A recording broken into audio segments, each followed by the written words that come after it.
The notary's call came 3 days after my mother's funeral. Tuesday afternoon, I was in my dental office, reviewing patient charts when my cell phone rang. Unknown number. I almost sent it to voicemail, but something made me answer. "Mr. Anderson?" The voice was male, older, careful. "This is Leonard Whitmore. I'm the notary who handled your mother's estate planning." I set down my pen. "Yes, Mr. Whitmore. I've been expecting your call about the will reading. That's why I'm calling." He paused, the kind of pause that changes everything. "Mr. Anderson, I need to see you immediately. Alone. And please, don't mention this conversation to your sister or anyone else in your family." My hand tightened on the phone. "What's wrong?" "I can't explain over the phone, but there's something very serious about your mother's will. Something that doesn't align with what I know about your situation. Can you come to my office tomorrow morning? 9 o'clock. The air in my office shifted, became thinner. "What kind of something?" "Please, Mr. Anderson. Tomorrow, 9 a.m. Come alone." Before I could respond, he hung up. I sat, motionless at my desk, phone still pressed to my ear, staring at the framed photograph on my credenza. My mother at 83, sitting in the wheelchair I'd bought her, in the sunroom I'd built onto my house specifically for her. 2 years ago, before the Parkinson's got worse. Something very serious about your mother's will. Before we continue, please subscribe to this channel and let us know where you're listening from in the comments below. 8 years earlier, my mother had moved into my home in La Jolla. Not temporarily, permanently. She'd been diagnosed with early-stage Parkinson's disease at 75, and the progression was steady, relentless. My sister Patricia lived in Sacramento, 400 miles away, with her third husband Dennis. When Mom's doctor recommended she no longer live alone, I didn't hesitate. "She'll stay with me," I told Patricia over the phone. "I have the space. I can arrange my schedule." "Are you sure?" Patricia's voice had been carefully neutral. "That's a big commitment, David. She could live for another decade. She's our mother." "Well, if you're offering..." Relief flooded her tone. "Dennis and I just don't have room. And, with his law practice just starting up, we're stretched thin financially." I'd renovated my entire first floor, widened doorways for wheelchair access, installed grab bars in the bathroom, converted my home office into a bedroom with a hospital bed, built a sunroom facing the Pacific where Mom could sit and watch the waves. Cost $87,000. I hired Rosario, a live-in nurse's aide, $6,500 a month. Full-time care, cooking, medication management, physical therapy assistance. My mother's medications alone ran $2,300 monthly, even with Medicare. Supplements, medical equipment, adult diapers, special foods, another $800 per month. I was a successful prosthodontist. I could afford it. My practice in downtown San Diego had been thriving for 20 years. I'd built a good life. Ocean view home, financial security, respect in my community. And I loved my mother. For 8 years, she lived in my home. Rosario managed her daily care, but I was there every evening. Dinner together at 6, helping her into bed at 9. Weekend mornings, I'd wheel her onto the sunroom deck where we'd drink coffee and watch the pelicans dive for fish. Patricia visited 4 times in 8 years. 4 times. In 96 months, she'd drive down from Sacramento, always with Dennis, always for a single overnight stay, and spend exactly 6 hours with Mom. Then she'd cite work obligations, Dennis's court schedule, traffic concerns, and leave. But she called. Every Sunday afternoon like clockwork, hour-long conversations. I'd hear Mom laughing through the closed door, Patricia's voice chattering through the speakerphone Mom insisted on using. "Your sister is so good to call regularly," Mom would say after hanging up. "You're both such wonderful children." I never corrected her. Never pointed out that Patricia's phone calls cost nothing while my daily presence cost everything, financially and personally. My marriage to Jennifer ended in year 4 of Mom's care. Jennifer had been patient, understanding, supportive, until she wasn't. "I married you, David, not your mother," she'd said, one night after Mom had called for me 3 times during dinner. "I understand duty, but this is consuming your entire life, our entire life. She has Parkinson's, Jen. She needs me. And I need a husband who's present, who doesn't schedule everything around someone else. We haven't taken a vacation in 3 years. The divorce was amicable. No children, clean split. We sold the condo we'd owned together in Mission Valley. Jennifer remarried within 18 months to an architect. I heard they traveled to Italy for their honeymoon. I stayed home with Mom. Year 6, Patricia called asking for money, $25,000. It's temporary, she'd said quickly. Dennis's law practice had a bad quarter. We've got some credit card debt. I'll pay you back within 6 months. Does Mom know you're calling me? Well, I mentioned it to her. She suggested I ask you since you're, more financially stable. I'd written the check. Never saw a cent of repayment. Never asked. Year 7, another call. $15,000 this time. The transmission on our car died. And Emily's college tuition is due. Emily was Patricia's daughter from marriage number 2. Mom said you wouldn't mind helping family. I'd helped. Again. The red flags started small. So small I almost missed them. Mom began mentioning money. Casually, but frequently. David, how much do you pay Rosario? She asked one evening during dinner. $6,500 a month, Mom. We've discussed this. That seems like a lot. It's full-time skilled care. It's actually competitive for San Diego. She'd nodded, picked at her food. Then, softer. Patricia says that seems high. She thinks you might be taking advantage. I'd set down my fork. Taking advantage. Of what? Of the situation. Living rent-free, having me contribute to household expenses. Mom, I kept my voice gentle. You don't pay rent. You don't contribute to household expenses. I pay for everything. Your care, your medication, your food, this entire setup. We've never discussed you paying me anything. She'd look confused. Oh, Patricia must have misunderstood. But the comments continued. Little questions, tiny doubts planted carefully. David, do you keep receipts for my medications? Of course. Patricia thinks I should see them, just to keep track of my expenses. Your expenses that I pay. Well, yes, but it's still my money going out, isn't it? No, Mom. It was my money. Every cent. 3 months before she died, I'd found Mom on the phone in her room, door closed. Unusual. She always kept it open. I know, sweetheart. Yes, he does control everything. Her voice had been whisper quiet. I'd knocked. She'd startled. Mom, everything okay? Fine. Just talking to Patricia. Bright smile. Too bright. She was asking about my medications. Any concerns? No. Just sister chat.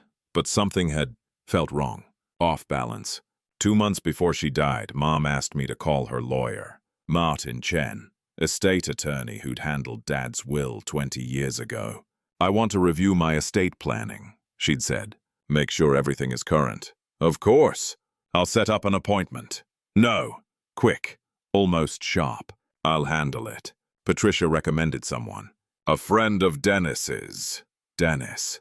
Patricia's husband, the lawyer whose practice was struggling. Mom, Martin Chen, has handled our family's legal matters for decades. He knows your situation. Patricia thinks a fresh perspective would be good. Someone objective. As if Martin Chen, who'd known our family for 30 years, wasn't objective. As if Dennis's lawyer friend would be more trustworthy. If that's what you want. She'd patted my hand. You're such a good son. Always accommodating. The new lawyer's name was Roger Whitmore, not Leonard. I'd learn that distinction later. Roger Whitmore came to the house twice. Both times when I was at the office. Rosario mentioned it casually. Miss Anderson had a visitor today. Professional man briefcase. She asked me to leave the room while they talked. Did she say who it was? A lawyer, I think. She seemed tired after he left. I'd asked Mom about it that evening. Oh, just estate planning stuff. Boring paperwork. She'd waved it off. Nothing for you to worry about. Mom, I'm your healthcare proxy. I should know if you're making legal changes. It's my estate, David. I'm still competent to handle my own affairs.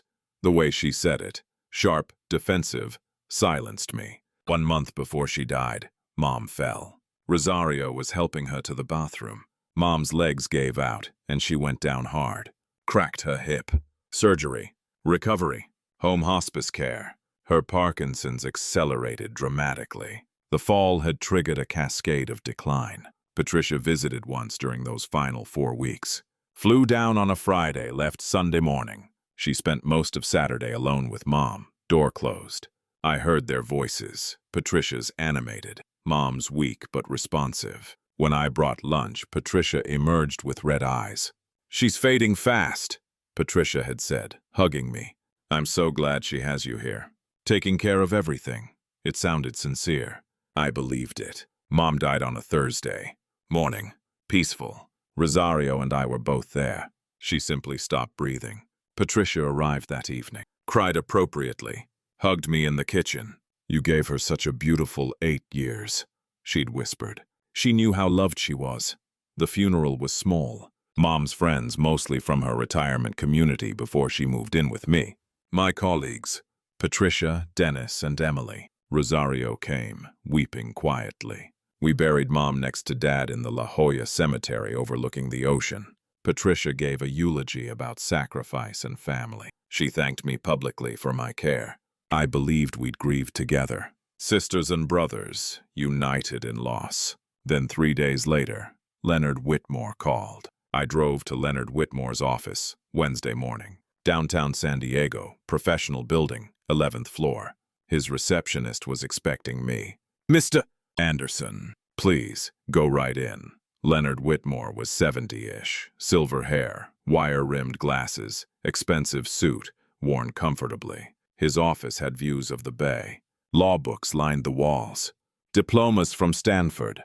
He stood when I entered. Firm handshake, concerned eyes.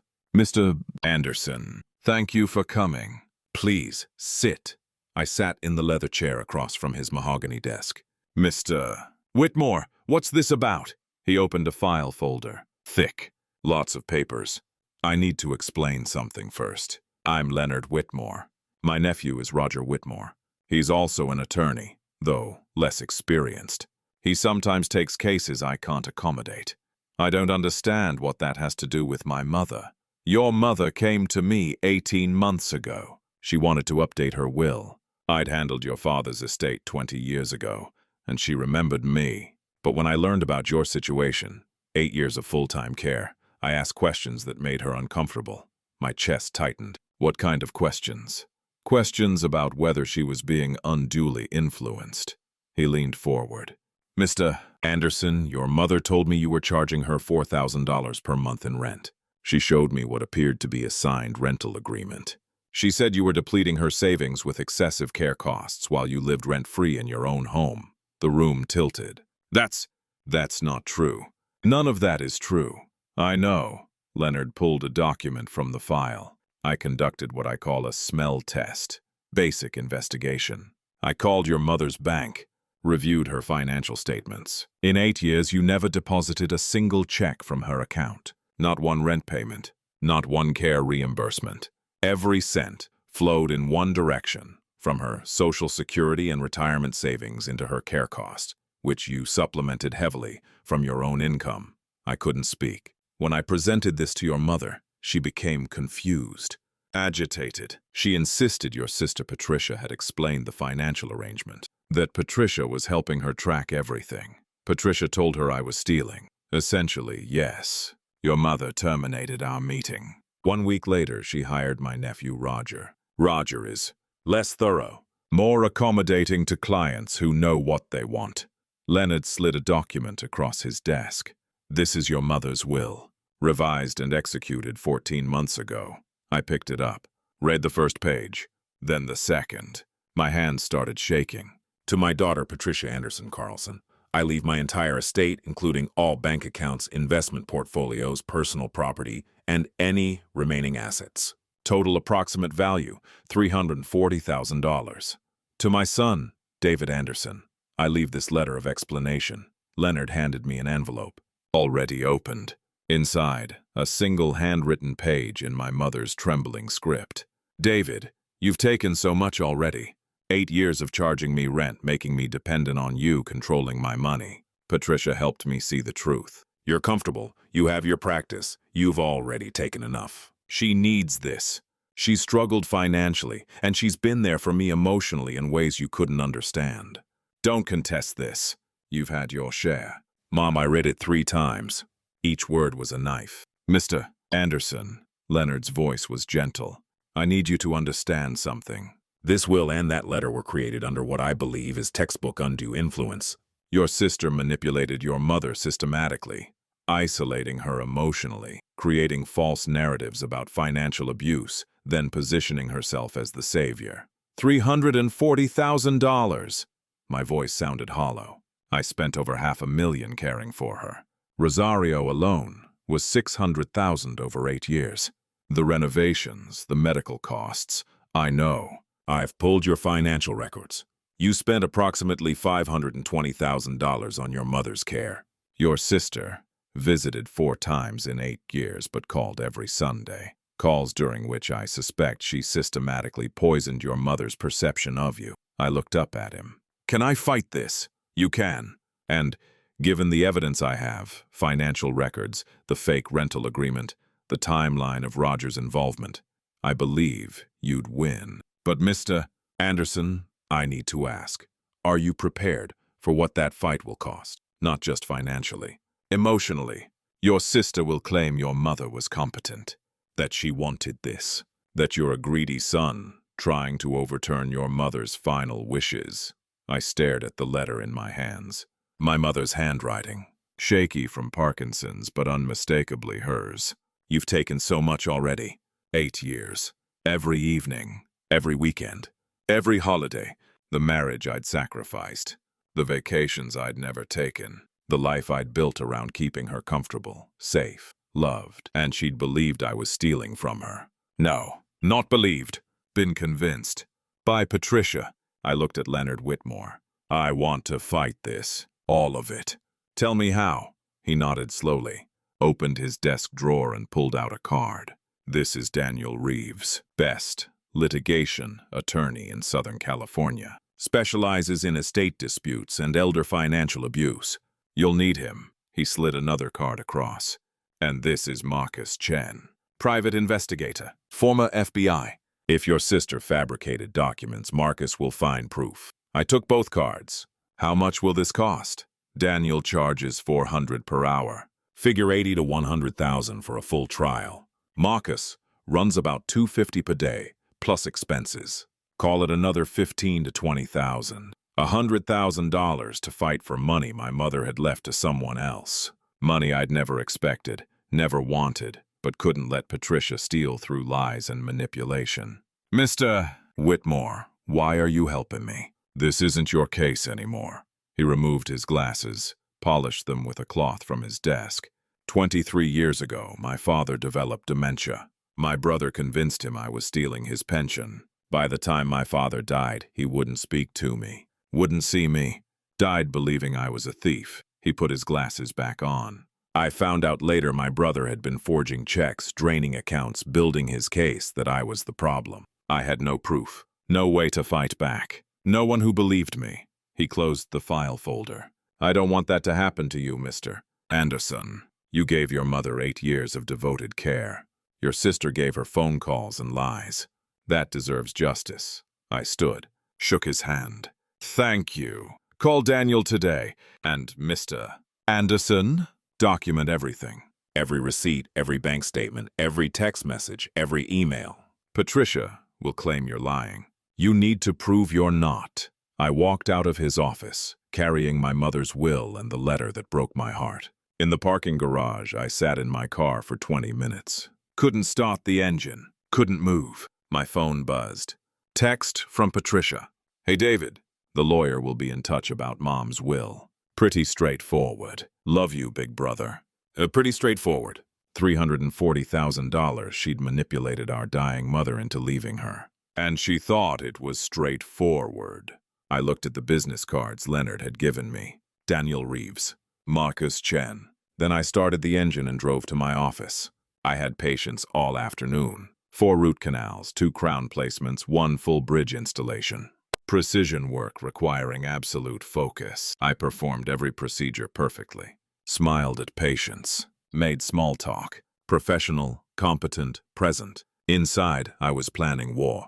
Thursday morning, I cleared my schedule. First time in 8 years I'd canceled a full day of patients. My office manager, Sarah, looked concerned.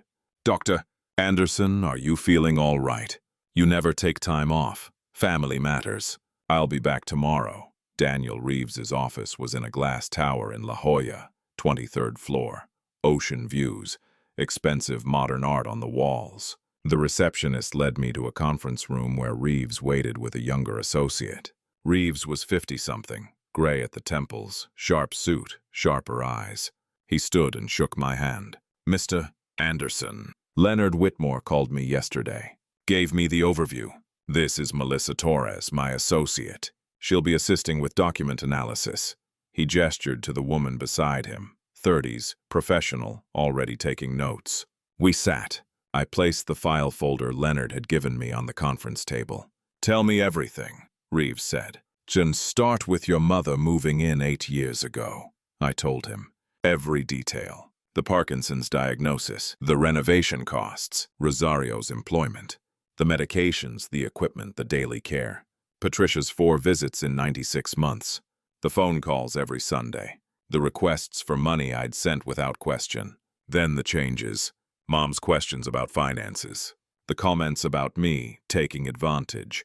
The new lawyer. The rushed estate planning. The fall. The death. And finally, the will. The letter. Reeves listened without interrupting.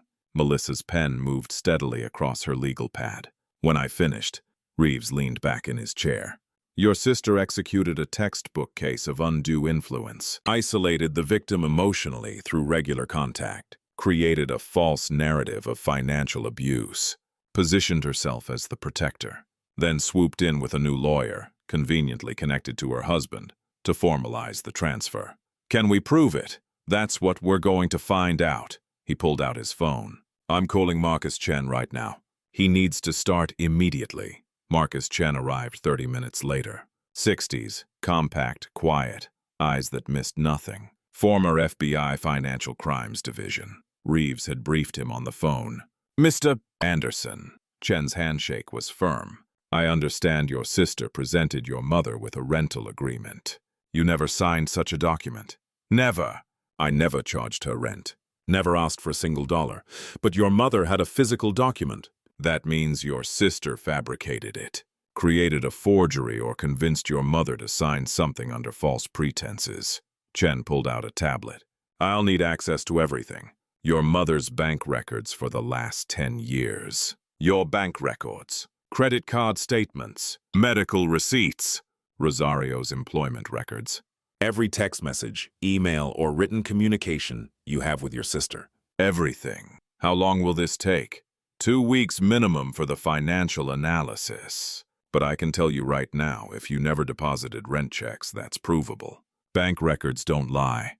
Chen's expression was cold, professional. "And if your sister created a fake rental agreement, there will be evidence. Signatures that don't match. Dates that don't align. Witnesses who never existed. People get sloppy when they're committing fraud. Fraud." The word landed heavy. "What's the process?" I looked at Reeves. "First, Marcus conducts his investigation. We build an evidence file. Then we file a petition to contest the will in probate court. We'll argue undue influence, lack of capacity, and potentially fraud." Reeves opened his laptop. "California probate law has a 4-month deadline from the date of death to contest.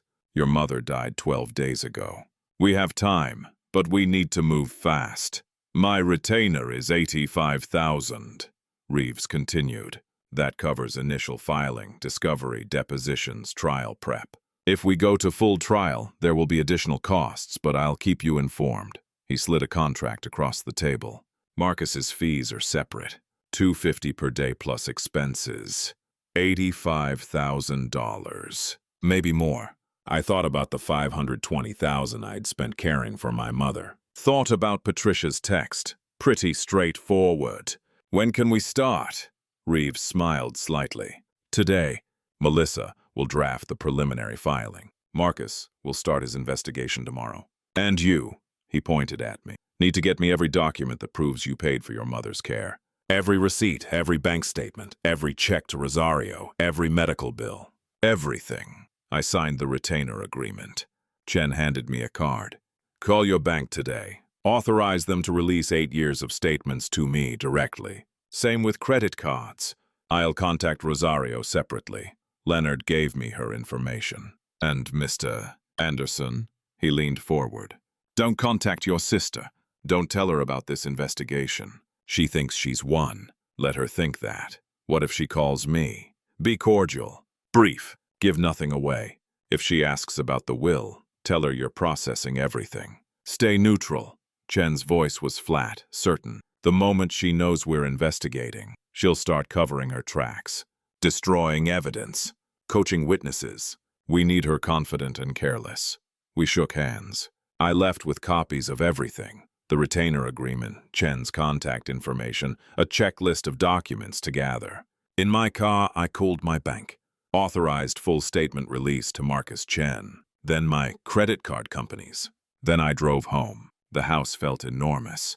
Empty. For 8 years it had been full. Mom's wheelchair, Rosario's presence, the sound of medical equipment, the rhythm of care. Now nothing.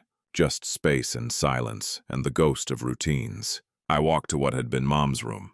I'd left everything untouched since she died. The hospital bed, the wheelchair, the dresser with her medications.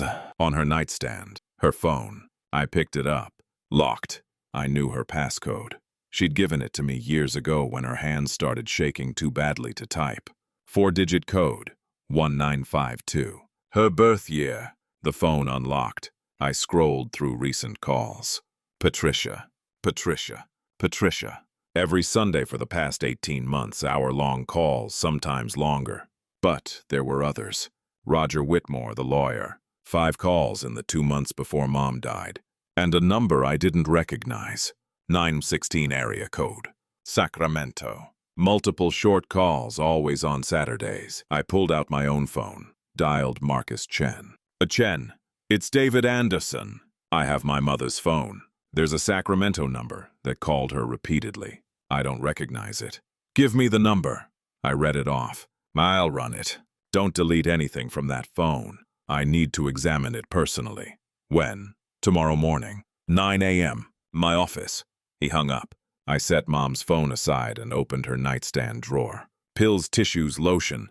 A small leather journal I'd never seen before. I picked it up. Brown leather, worn. Open to the first page. My mother's handwriting.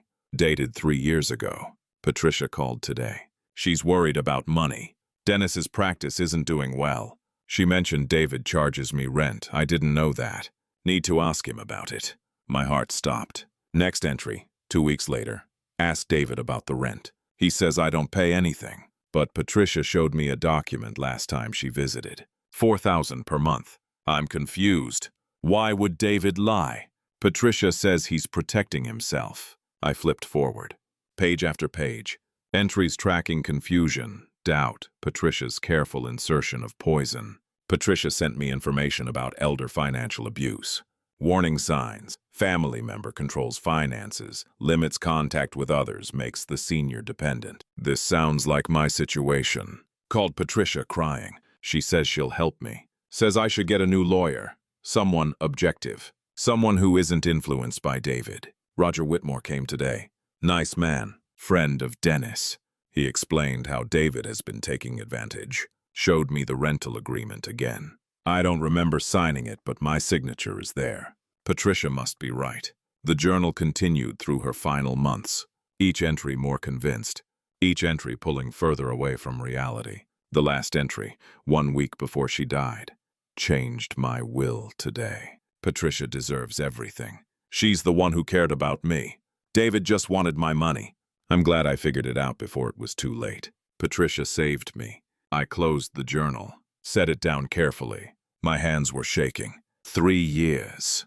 Patricia had spent 3 years systematically destroying my mother's perception of me, planting false documents, creating false memories, turning love into suspicion. And Mom had believed her. I took photos of every journal page, sent them to Chen. His response came 60 seconds later. This is gold. Don't touch anything else. I'm coming to you. Give me your address.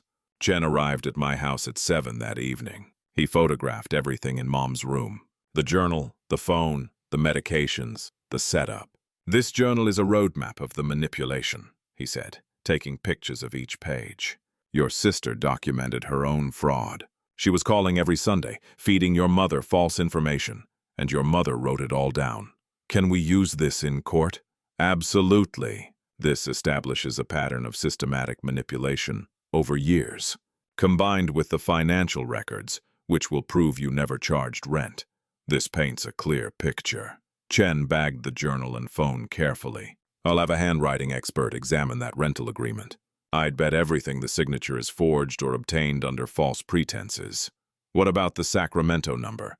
Ran it this afternoon. Belongs to Dennis Carlson, your sister's husband. He was calling your mother directly." "My guess? Legal coaching, helping craft the narrative. He's a lawyer. Barely. Failed the California bar twice. Finally passed on try 3. Works in personal injury, mostly fender benders. But he knew enough to help your sister create a paper trail." Chen closed his equipment bag. "Mr. Anderson, I've investigated financial elder abuse for 23 years. This case is blatant. Your sister got greedy and sloppy. She thought you wouldn't fight. She was wrong. She was very wrong." Chen headed toward the door, then paused. "One more thing. I'm going to interview Rosario tomorrow. Your mother's nurse. She lived here. She saw everything. If your sister ever visited alone with your mother, Rosario will remember. If your sister coached your mother, Rosario witnessed it." After Chen left, I sat in my living room. The house stretched around me, quiet, full of ghosts. My phone buzzed. Text from Patricia. "Hey, big brother! Just checking in. How are you holding up? Mom's death must be so hard. Let me know if you need anything." I stared at the message. The casual affection, the emoji heart, from someone who'd spent 3 years systematically destroying our mother's trust in me so she could steal an inheritance. I typed back, "Managing. Thank you for checking. Cordial. Brief. Neutral." She responded immediately. "Love you. We're family. We get through this together." I set the phone down. Family. She'd destroyed family years ago. She just didn't know I knew yet. Friday morning, I returned to work. Normal schedule, normal routine. Root canal at 9, crown placement at 11, bridge consultation at 2. Between patients, my phone buzzed. Chen. Interviewed Rosario. She's willing to testify. Says your sister visited 4 times in 8 years. Always with Dennis. Always insisted on private time with your mother. Always left your mother agitated and upset. Chen's voice was satisfied. Rosario specifically remembers Patricia showing your mother documents last year. Legal papers. Your mother cried after that visit. Can Rosario prove the timeline? She kept a detailed care log, required for her nursing license. Every visitor, every medication, every meal, every incident. It's all documented. She'll be a powerful witness. What's next? I'm meeting with a forensic document examiner this afternoon. We'll analyze that rental agreement. If the signature is forged, or if the document dates don't match the story, we'll have Patricia on fraud. Chen paused. And I pulled your sister's financial records. How did you? Better you don't know. Let's just say Patricia has been living well beyond her means. Credit card debt over 90,000. 2 car repossessions in the last 5 years. Dennis's law practice is barely solvent. They needed money, desperately. So she targeted Mom. She targeted the inheritance. Your mother had 340,000 in liquid assets plus a small trust from your father. Patricia saw it as her way out of debt. Chen's voice turned cold, and she was willing to destroy your relationship with your mother to get it. I closed my office door, sat at my desk. When do we file? Monday. Melissa is finalizing the petition now. We'll file in probate court first thing Monday morning. Your sister will be served with papers by Tuesday. She'll know we're coming. By Tuesday, we'll already have everything we need. The journal, the financial records, Rosario's testimony, the forensic analysis. She can't cover her tracks if we've already documented everything. After we hung up, I sat in my office for a long time. Outside, patients came and went. Sarah's voice drifted through the door, scheduling appointments, processing insurance. Normal life continued, but I wasn't part of normal life anymore. I was part of something else. Something that had started with a grieving son, caring for his dying mother, and had transformed into a legal war against a sister who'd chosen money over family. Monday, Patricia would receive papers. Tuesday, she'd realize I was fighting back. I pulled up my mother's last letter on my phone. The photo I'd taken in Leonard Whitmore's office. "You've taken so much already." "No, Mom, I didn't take. I gave. Everything. 8 years of my life. $500,000. My marriage. My peace. And Patricia took it all. Your trust, your love, your money, and convinced you I was the thief. I was about to prove otherwise." My phone buzzed again. Patricia. Thinking about having a little memorial gathering for Mom next month. Small thing, family and close friends. "Will you help me plan it? Maybe at your place, since it was her home." A memorial! At my house, where she'd manipulated our mother for 3 years. I typed back, "Let me check my schedule. We'll let you know." She wouldn't be planning any memorial. Not in my house. Not anywhere. Because by next month, she'd be fighting to avoid fraud charges. I saved every text. Forwarded them to Chen. Evidence file growing. Friday evening, I drove to the cemetery. Mom's grave, fresh flowers already there. Patricia had visited. Left roses. Expensive ones. Bought with whose money? Mom's. Or borrowed funds she'd never repay. I knelt by the headstone. Gray granite. Simple inscription.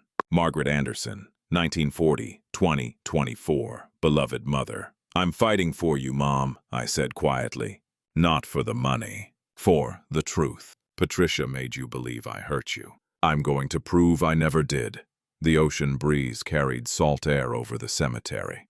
Peaceful. Beautiful. Mom had loved the ocean. That's why I'd built the sunroom facing the water, so she could watch the waves even when she couldn't walk the beach anymore. Patricia had never noticed the sunroom. Never asked about the renovations. Never wondered how much I'd spent making Mom comfortable. She'd just noticed the inheritance. I stood, brushed grass from my knees. Monday, the war started. I was ready. Monday morning, 8:15. I met Reeves and Melissa at the San Diego County Courthouse. Superior Court Probate Division, 4th floor. Melissa carried 2 leather briefcases. Legal documents, evidence files, everything we'd compiled in 5 days. Reeves wore a charcoal suit that probably cost more than my first car. "Ready?" he asked. I nodded. Didn't trust my voice. We walked through security, took the elevator up. The probate clerk's office smelled like old paper and stale coffee. A woman behind bulletproof glass looked up from her computer. Filing. "Petition to contest will. Anderson Estate!" Reeves slid a thick folder through the slot. She opened it, scanned the first page, then looked at me. "You're David Anderson?" "The petitioner." "Yes." She stamped documents methodically. Each stamp a small explosion of ink on paper. "Official. Legal. Irreversible. Filing fee is $450. I handed her my credit card. She processed it, handed back receipts and time-stamped copies. "You'll receive a hearing date within 30 days. The respondent," she checked the document, "Patricia Anderson Carlson, will be served within 72 hours. "Thank you." Reeves collected everything. We walked out. In the hallway, Melissa turned to me. "It's done. You've officially contested your mother's will. As of this moment, the estate is frozen. Patricia can't touch anything until the court resolves this." My chest loosened slightly. The $340,000 was locked down. Protected. Patricia couldn't access it, couldn't spend it, couldn't make it disappear. "The process server will deliver papers to Patricia tomorrow," Reeves said. "I recommend you prepare for her response. She'll likely call you immediately, probably angry, possibly threatening. What do I say? Nothing. Direct her to me. Give her my contact information and hang up." Reeves's voice was firm. "Do not engage. Do not explain. Do not defend yourself. Everything you say can be twisted and used against you. Remember, she spent 3 years manipulating narratives. Don't give her ammunition." We separated in the parking garage. Reeves and Melissa headed back to their office. I drove to my practice. Normal Monday. Patients every hour. Routine procedures, familiar faces. Mrs. Chen for her quarterly cleaning. Mr. Rodriguez for a crown adjustment. The Yamamoto family, all 3 kids needing checkups. I smiled, chatted, worked with steady hands. Inside, all I could think about was tomorrow. Tomorrow, Patricia would receive papers. Tomorrow, she'd know I was fighting back. Tuesday morning, I was in my office, reviewing X-rays when my phone rang. Unknown number. Sacramento area code. The process server must have caught Patricia early. I let it ring. Voicemail. 30 seconds later, another call. Same number. Voicemail. Text message. David, pick up the phone right now. Another call. I answered. Put it on speaker. Wanted a recording. Oh, David! What the hell is this? Patricia's voice was shrill, furious. Some process server just came to my house and handed me legal papers. You're contesting Mom's will. Are you insane? Patricia, I've hired legal counsel. If you have questions, please contact my attorney. I kept my voice level, professional. Daniel Reeves at Reeves & Associates in La Jolla. I'll text you his information. I don't want your attorney's information. I want you to explain why you're doing this to our family. All communication needs to go through legal counsel now. Goodbye, Patricia. Don't you dare hang up on me. Mom left me that money because she wanted me to have it. She made her choice. You need to respect. I hung up. The phone rang immediately. I declined the call. Sent Reeves's contact information via text. Patricia, you're destroying our family over money. Mom would be ashamed of you. I didn't respond. Forwarded the text to Reeves. 3 more calls in the next 10 minutes. All declined. Then silence. At 10:30, my office phone rang. Sarah poked her head in. Duh, Anderson. There's a Dennis Carlson on the line. Says he's your brother-in-law. Sounds urgent. I'm not available. Take a message. He says it's about family legal matters. Still not available. If he calls again, refer him to Daniel Reeves. I wrote down Reeves's number and handed it to Sarah. She looked concerned but nodded. At noon, Marcus Chen called. Your sister just retained an attorney, Kevin Morrison. Works out of Sacramento, does mostly estate planning and probate. Competent but not aggressive. He's already called Reeves to feel out the situation. What did Reeves tell him? That we have substantial evidence of undue influence, financial manipulation, and potential fraud. Morrison requested copies of our evidence. Reeves declined. Discovery phase will handle that. Chen's voice held satisfaction. Your sister's scrambling. Morrison's a decent attorney, but he's not prepared for what we've compiled. The document analysis, did it come back? This afternoon. I'll have results by 5. The examiner is very thorough. After we hung up, I tried focusing on work. Had a complicated bridge installation scheduled at 2. Required absolute concentration. But my mind kept drifting. Patricia had received the papers 5 hours ago. She'd called, texted, sent Dennis after me. Now she had a lawyer calling Reeves. Reality was setting in. At 4:30, my cell phone buzzed. Patricia's daughter, Emily. 26, worked in marketing, lived in San Francisco. We'd always gotten along. I answered cautiously. Uncle David. Her voice was gentle, careful. I just talked to my mom. She's really upset about this will situation.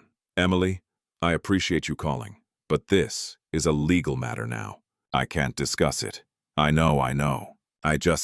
Uncle David, is it true you're saying Grandma didn't mean to leave Mom the money? I paused, chose my words carefully. Emily, I'm saying your grandmother was systematically manipulated over several years by people she trusted.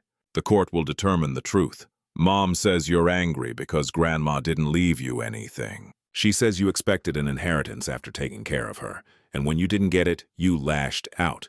Patricia's narrative. Already deployed. Emily, I spent over $500,000 caring for your grandmother over 8 years.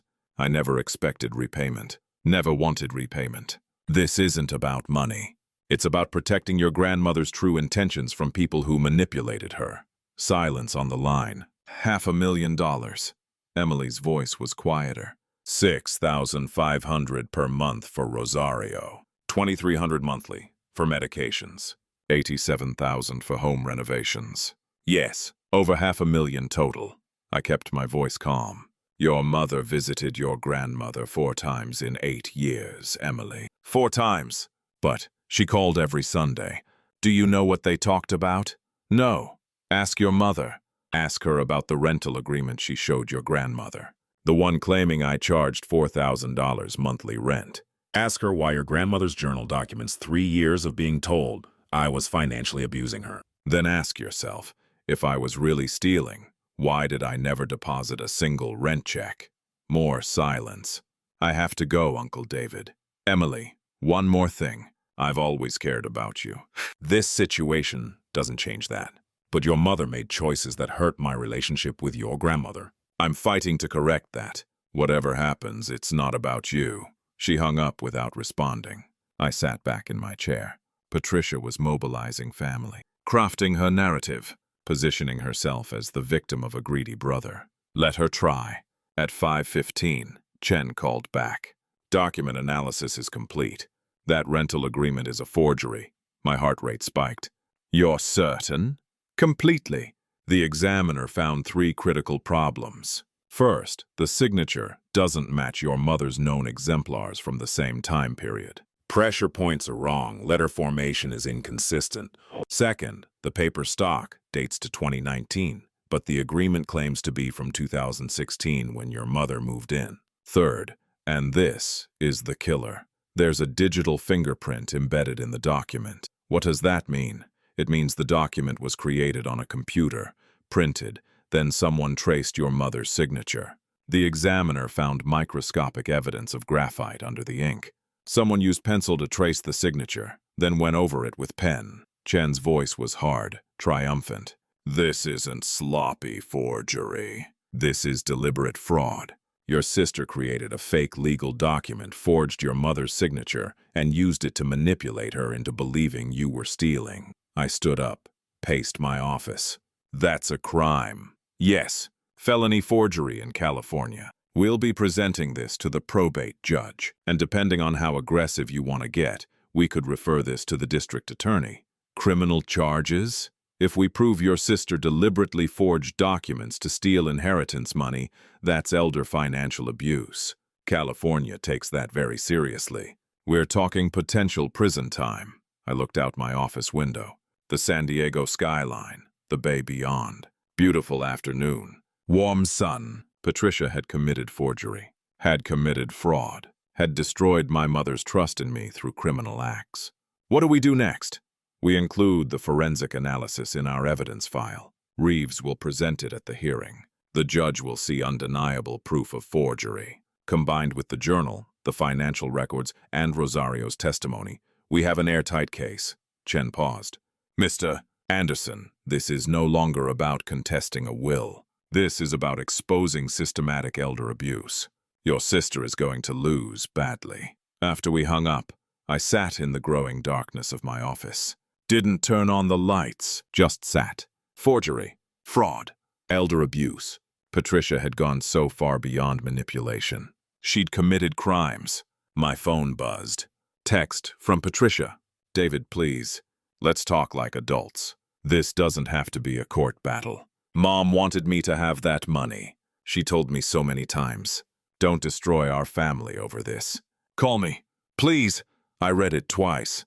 Mom wanted me to have that money. Because Patricia had spent 3 years convincing Mom I was stealing from her. Using forged documents.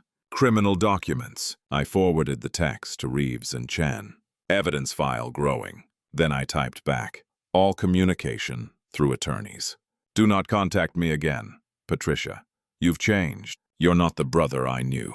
Money has made you cruel. I blocked her number. Then I blocked Dennis's number. Then I called Reeves. The forgery analysis. When does the judge see it? At the hearing. We'll present all evidence then. Probably 3 weeks. Reeves's voice was confident. David, I want to prepare you. Your sister will likely escalate before the hearing. She'll try to pressure you, guilt you, maybe threaten you. She knows the evidence is bad. She'll be desperate. Let her try. That's exactly the right attitude. She spent years manipulating people. You're not falling for it anymore. Stay strong. Wednesday morning, I arrived at my office to find Dennis Carlson sitting in the waiting room. Sarah looked apologetic. Dr. Anderson, he insisted on waiting. Said it was urgent family business. Dennis stood. 52, thinning hair, cheap suit, forced smile. David, we need to talk. No, we don't. Leave my office. Just 5 minutes. Man to man. This is getting out of hand. You're trespassing. Leave now or I call security. His smile vanished. You're making a huge mistake. That forensic analysis. It's bullshit. Patricia never forged anything. Your mother signed that rental agreement willingly. How do you know about the forensic analysis?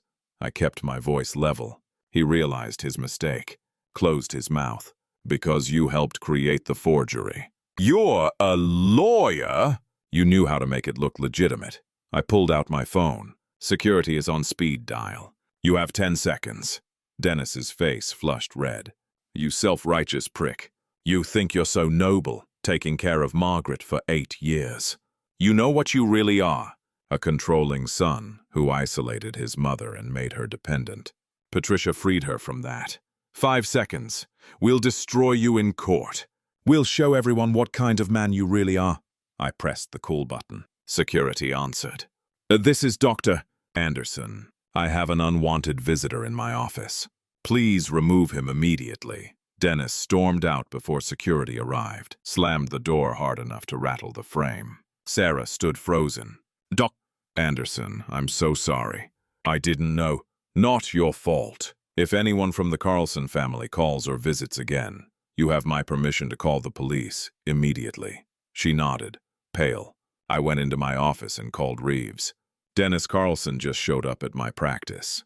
Confronted me. He knew about the forensic analysis. Which means Patricia told him. Which means he was involved in creating the forgery. Reeves's voice sharpened. What did he say exactly? I recounted the conversation word for word. Perfect. That's an admission. He didn't deny the document's existence, didn't claim ignorance. He defended its legitimacy, which means he knew about it. I'll add this to the file. Reeves paused. David, we're going to request a restraining order. Your sister and her husband are harassing you. That stops now. How fast can we get it? Emergency petition tomorrow morning. Judge will grant it by Friday. They'll be legally barred from contacting you or coming within 100 yards of your home or office. Do it. That evening, I sat in my living room. The house was silent. No medical equipment humming. No Rosario preparing dinner. No mom calling for help from her room. Just silence and space and the weight of what was coming. My phone sat on the coffee table. Notifications turned off. Patricia had probably tried calling a dozen more times. Dennis, too. They were panicking. The forgery evidence had destroyed their case. The journal documented the manipulation. Rosario would testify against them. The financial records proved I'd never taken a cent. They'd built their scheme on lies, and every lie was unraveling. Friday morning, Reeves called. Restraining order granted. Patricia and Dennis are being served this afternoon. They cannot contact you by phone, email, text, social media, or in person. They cannot come to your home or office. Violation results in immediate arrest. What about Emily? She's not included. But if she acts as a proxy for her mother, passing messages, pressuring you, we can add her. Reeves's voice was careful. Did she contact you again? No. I think our conversation gave her doubts. Good, because we're going to need every family member's honest perspective. If Emily saw the dynamic between Patricia and your mother, her testimony could be valuable. I hadn't thought about that. Emily had visited her grandmother occasionally. Had she noticed Patricia's manipulation? Had she seen the private conversations, the documents, the slow poisoning of Mom's perception? I won't reach out to her, I said. But if she contacts me, I'll be honest. Fair enough. Hearing is scheduled for 3 weeks from Monday. Judge Marilyn Foster. She's excellent. No nonsense. Hates elder abuse. Won't tolerate manipulation. Reeves sounded satisfied. Between now and then, we're in discovery. Morrison will request our evidence. We'll request theirs. Standard procedure. What evidence can they possibly have? Your mother's will. Her letter. That forged rental agreement, which is now evidence of their crime, not their defense. And probably Patricia's testimony about how devoted she was, how much your mother loved her, how much she sacrificed. Reeves's tone was dry. It won't matter. The facts destroy their narrative. That weekend, I cleaned out Mom's room, boxed her clothes for donation, dismantled the hospital bed. Medical supply company picked it up. Removed the grab bars, the wheelchair ramp, all the equipment that had turned my home into a care facility. Rosario came by Saturday afternoon to help. We worked in silence mostly, packing boxes, loading her car for the donation center. "Dr. Anderson," she said finally, "I want you to know I'll tell the judge everything. How much you loved your mother. How hard you worked to keep her comfortable.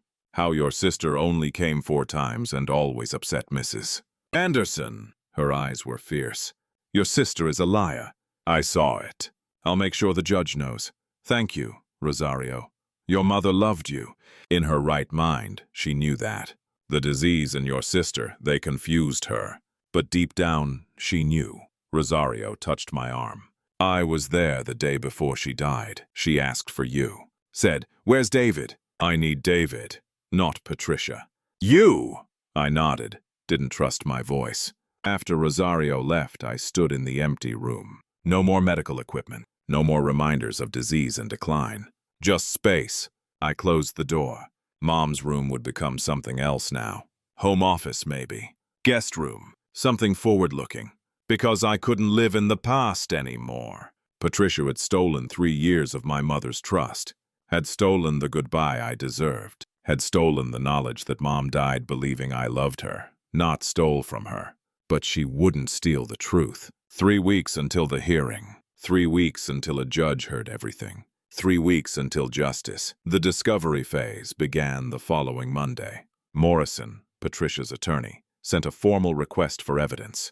37 pages, listing every document, every record, every communication we claim to have. Reeves responded with a counter-request. 62 pages. "We're asking for everything," Reeves explained over the phone. Patricia's financial records going back 10 years. Dennis's law practice records. All communications between Patricia and your mother, texts, emails, letters. Roger Whitmore's complete file on the estate planning. Bank statements showing where the money Patricia borrowed from you actually went. Will they comply? They have to. It's court-ordered. If they refuse or destroy evidence, the judge will crucify them. The first round of documents arrived Thursday. Morrison sent digitally 147 files. Bank statements, credit card records, phone logs. Chen called me that evening, voice tight with discovery. "David, your sister is drowning in debt.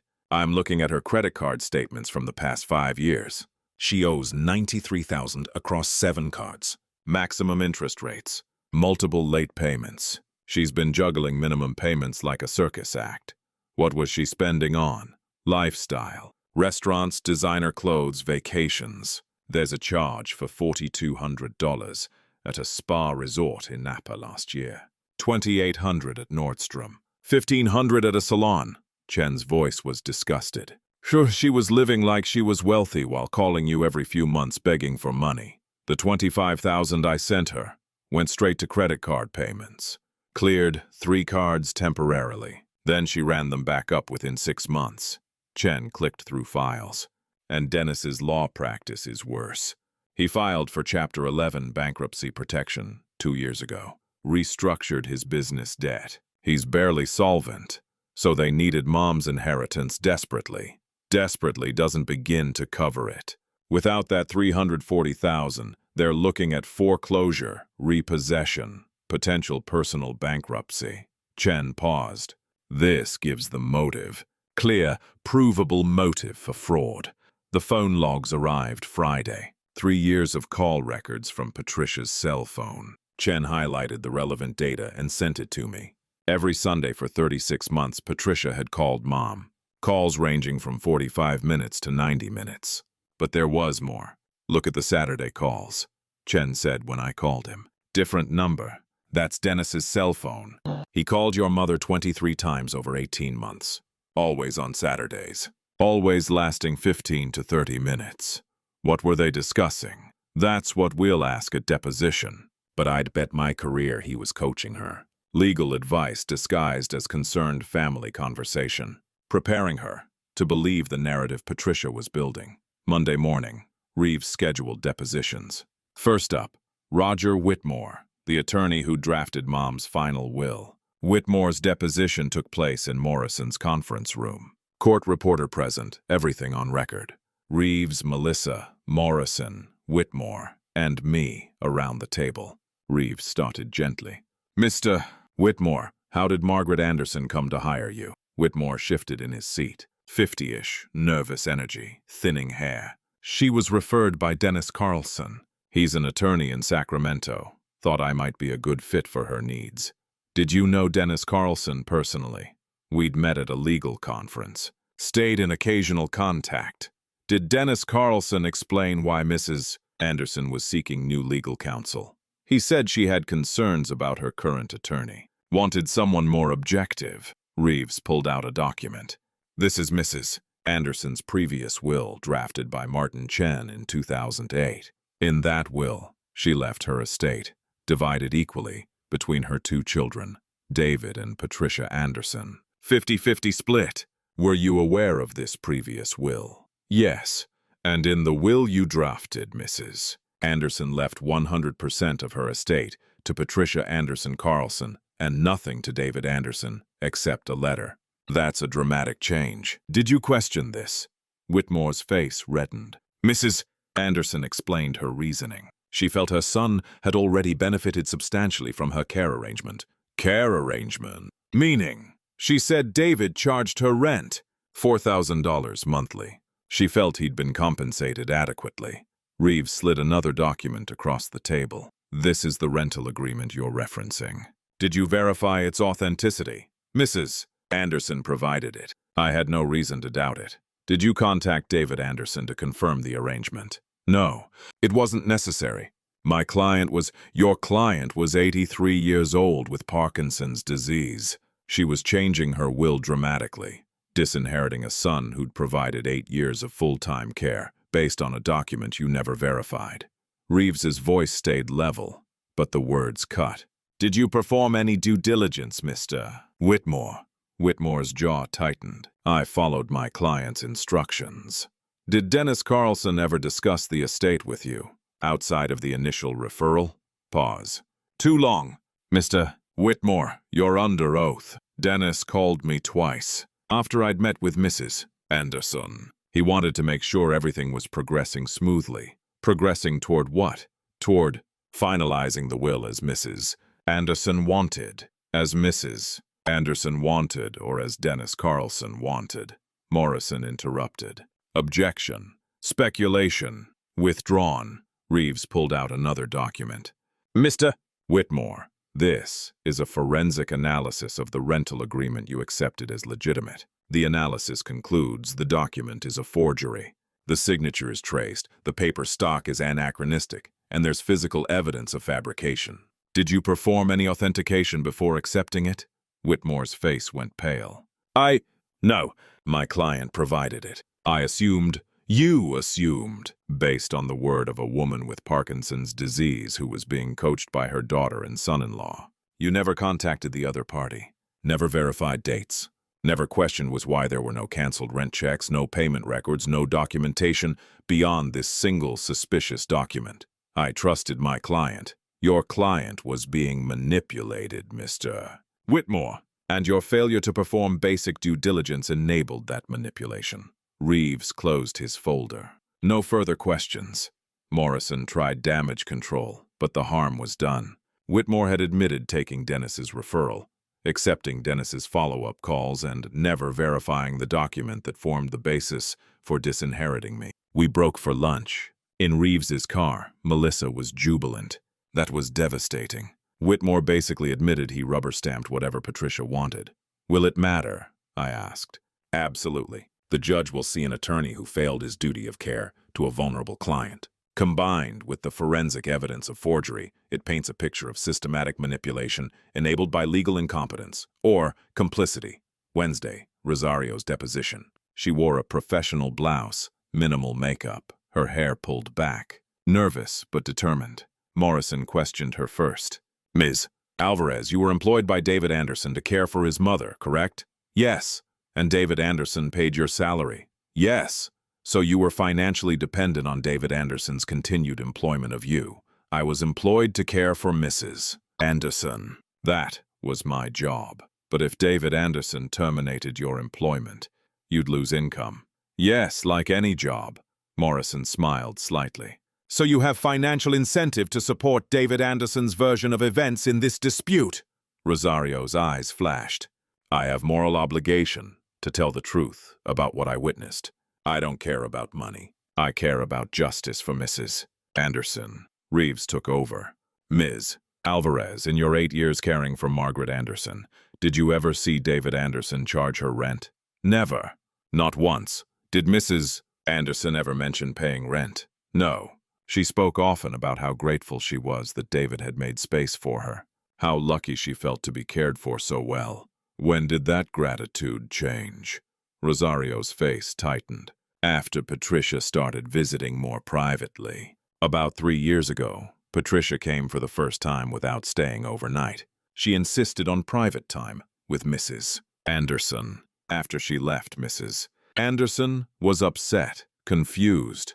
What did she say? She asked me, Rosario, does David charge me to live here? I said no, of course not. She said Patricia had shown her a document, a rental agreement. I told her I'd never seen David ask for money. She cried. This happened multiple times? Every time Patricia visited. 4 visits over 3 years.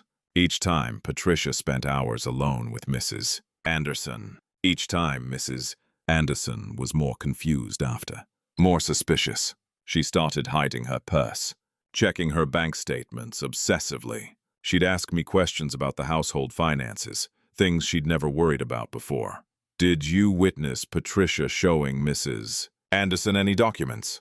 Once, I came into the room to bring medication. Patricia was showing Mrs. Anderson papers, legal documents. She saw me and quickly put them away. But I saw Mrs. Anderson's face. She looked frightened. Morrison tried to shake her testimony, questioned her memory, her bias, her relationship with me. Rosario never wavered. I saw what I saw. Patricia manipulated Mrs. Anderson, made her afraid of her own son. That's elder abuse, and I won't stay silent about it. After the deposition, Rosario hugged me in the parking garage. I told the truth. Your mother loved you. Everyone needs to know that. Thursday morning, Chen called with more discoveries. I've been analyzing Dennis's law practice finances. He received a payment from Patricia 13 months ago. $25,000, listed as legal consultation fees. The money I sent Patricia for her credit card debt. She didn't use it for debt. She paid Dennis. For what? Estate planning advice. Coaching Margaret. Forging documents. Chen's voice was hard. That this is a money trail, directly connecting Patricia's fraud to Dennis's participation. He wasn't just a bystander. He was actively involved and compensated for it. Can we prove what the payment was for? We'll ask at his deposition. He'll either lie and commit perjury, or tell the truth and admit to conspiracy. Either way, he loses. Friday afternoon, Dennis's deposition. He arrived in a suit that didn't fit properly, aggressive posture, defensive eyes. Morrison sat beside him, looking increasingly uncomfortable. Reeves opened with the payment. Mr. Carlson, you received $25,000 from Patricia Anderson Carlson 13 months ago. What was that payment for? Legal services. What specific services? Consultation regarding estate planning matters. For whom? For Patricia. Patricia was planning her estate. Dennis shifted. General consultation. Family estate matters. Family estate, meaning Margaret Anderson's estate. Objection, Morrison said. Calls for speculation. I'll rephrase. Mr. Carlson, did your legal consultation involve Margaret Anderson's will? I may have provided general guidance. Did you refer Margaret Anderson to Roger Whitmore? I suggested he might be a good fit for her needs. Why? Martin Chen had handled the family's legal matters for decades. Why change attorneys? Margaret wanted objectivity. Objectivity from an attorney you personally knew. An attorney you'd met at conferences. That's objective? Reeves leaned forward. Mr.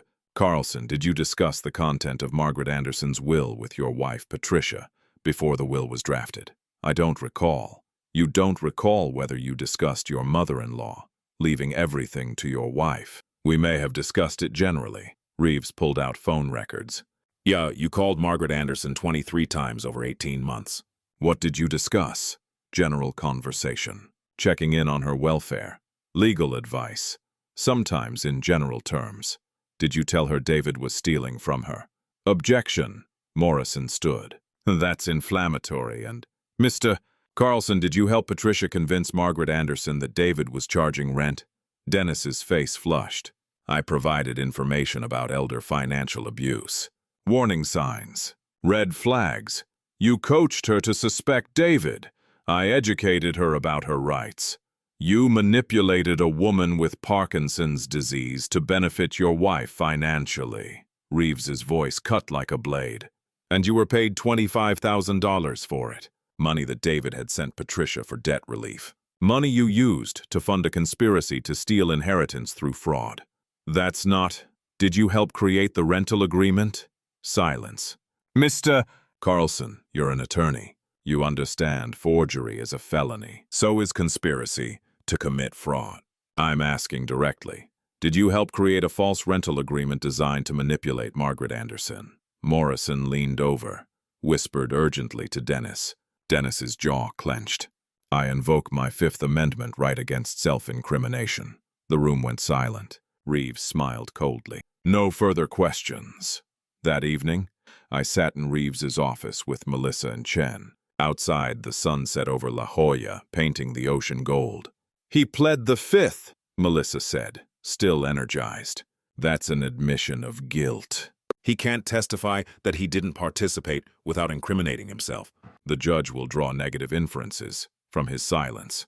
The financial trail is damning, Chen added. Patricia paid Dennis $25,000, using David's money to help manipulate Margaret. That's conspiracy. That's fraud.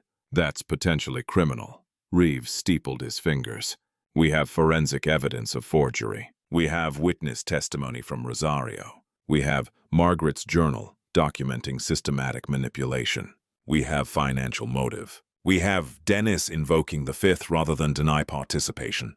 And we have Roger Whitmore's admission that he never verified anything.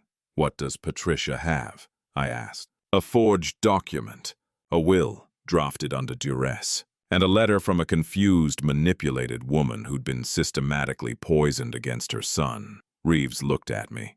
David, we're not just going to win this case. We're going to destroy their position so completely that Morrison will likely advise Patricia to settle before the hearing. I don't want settlement. I want the judge to hear everything, even if she offers to walk away from the inheritance entirely. I thought about Mom's letter. You've taken so much already. Thought about 3 years of manipulation, 8 years of care, erased by lies. I want the truth on record. I want a judge to state officially that Patricia committed fraud, that she manipulated our dying mother, that she destroyed our family for money she didn't earn and doesn't deserve. Reeves nodded slowly. Then that's what we'll give you. Saturday morning, my phone rang. Emily. I almost didn't answer, but curiosity won. Uncle David. Emily. I need to talk to you. Not about the case. About Grandma. Her voice was shaky. Can I come see you? Your mother has a restraining order, if you're acting as her proxy. I'm not. I promise. I just need to talk. Please. I gave her my address. She arrived an hour later. Late 20s, dark hair like Patricia, but gentler eyes. She looked exhausted. We sat on my terrace, overlooking the ocean. I poured coffee. Waited. I found something, Emily said finally. In Mom's office at home. I was helping her look for documents for Mr. Morrison, and I found a folder hidden in the back of her file cabinet. She pulled out her phone, showed me photos. Documents, printouts, notes in Patricia's handwriting. Timeline for MA. Will change. Month 1 to 3. Establish regular contact. Build trust. Month 4 to 6. Introduce concerns about D's control. Financial management. Month 7-12. Show evidence. Create doubt. Month 13+. Legal action. New attorney. I stared at the photo. This is a plan. A step-by-step plan to manipulate your grandmother. Emily's eyes filled with tears. There's more. Bank statements showing transfers Mom made to Dennis. Notes about the rental agreement. She calls it documentation to establish Dee's exploitation. Uncle David, she planned this. All of it. From the beginning. Why are you showing me this? Because I loved Grandma. And because this is wrong. Emily wiped her eyes. Mom told me you were the greedy one. That you'd taken advantage of Grandma for years. That Grandma wanted her to have the money. But these documents, they prove Mom orchestrated everything. She knew exactly what she was doing. Emily, this evidence could destroy your mother's case. You understand that? I know. But Grandma deserves the truth. And you deserve justice. She forwarded me the photos. I'm probably destroying my relationship with my mom by doing this. But I can't watch her lie anymore. After Emily left, I sat on the terrace for a long time. The ocean rolled endlessly, indifferent to human drama. Patricia had documented her own conspiracy, created a timeline, a strategy, proof of premeditation. I forwarded everything to Reeves and Chen. Chen called back within 5 minutes. This is a smoking gun, literally a confession in writing. She planned every step. This isn't opportunistic manipulation. This is premeditated fraud. What do we do with it? We include it in evidence. And David, Chen's voice was grave. This moves from civil fraud into potential criminal territory. This is conspiracy to commit elder financial abuse. The district attorney will be very interested in this. Sunday evening, my phone buzzed. Text from an unknown number. This is Patricia. Using a friend's phone. We need to talk. You're destroying our family. Please. I didn't respond. Forwarded it to Reeves. Violation of the restraining order. 2 hours later, another text. I'll give the money back. All of it. Just drop the case. Don't destroy me in court. Please, David. I'm begging you. Too late. Years too late. I blocked the number. Monday morning, Morrison called Reeves. I was on speakerphone. My client wishes to propose a settlement. She'll renounce all claims to the estate. Everything reverts to the previous will. 50-50 split. We drop the case. No admission of wrongdoing. Everyone moves forward. Reeves looked at me. I shook my head. Mr. Morrison, my client declines. We'll see you at the hearing. Mr. Reeves, please. Be reasonable. Nobody wins if this goes to trial. The family is destroyed. Legal fees pile up. Your client destroyed the family when she forged documents and manipulated a dying woman. We're not interested in settlement. We're interested in justice. Morrison tried for another 10 minutes. Offered 60-40 split. Offered to have Patricia pay my legal fees. Offered a written apology. Reeves declined everything. See you in court, Mr. Morrison. After he hung up, Reeves smiled. She's panicking. She knows she's going to lose. She's trying to escape with anything. Dignity, partial inheritance, no criminal exposure. We're not giving her that escape. How long until the hearing? 1 week. Next Monday. Judge Foster's courtroom. 10 a.m. 1 week until everything came to light. 1 week until 3 years of lies faced the truth. 1 week until justice. Monday morning. The San Diego County Superior Court. Department 502. Probate Division. I arrived 30 minutes early with Reeves and Melissa. The courthouse halls smelled like floor polish and old wood. Fluorescent lights hummed overhead. People in suits moved past with briefcases and worried expressions.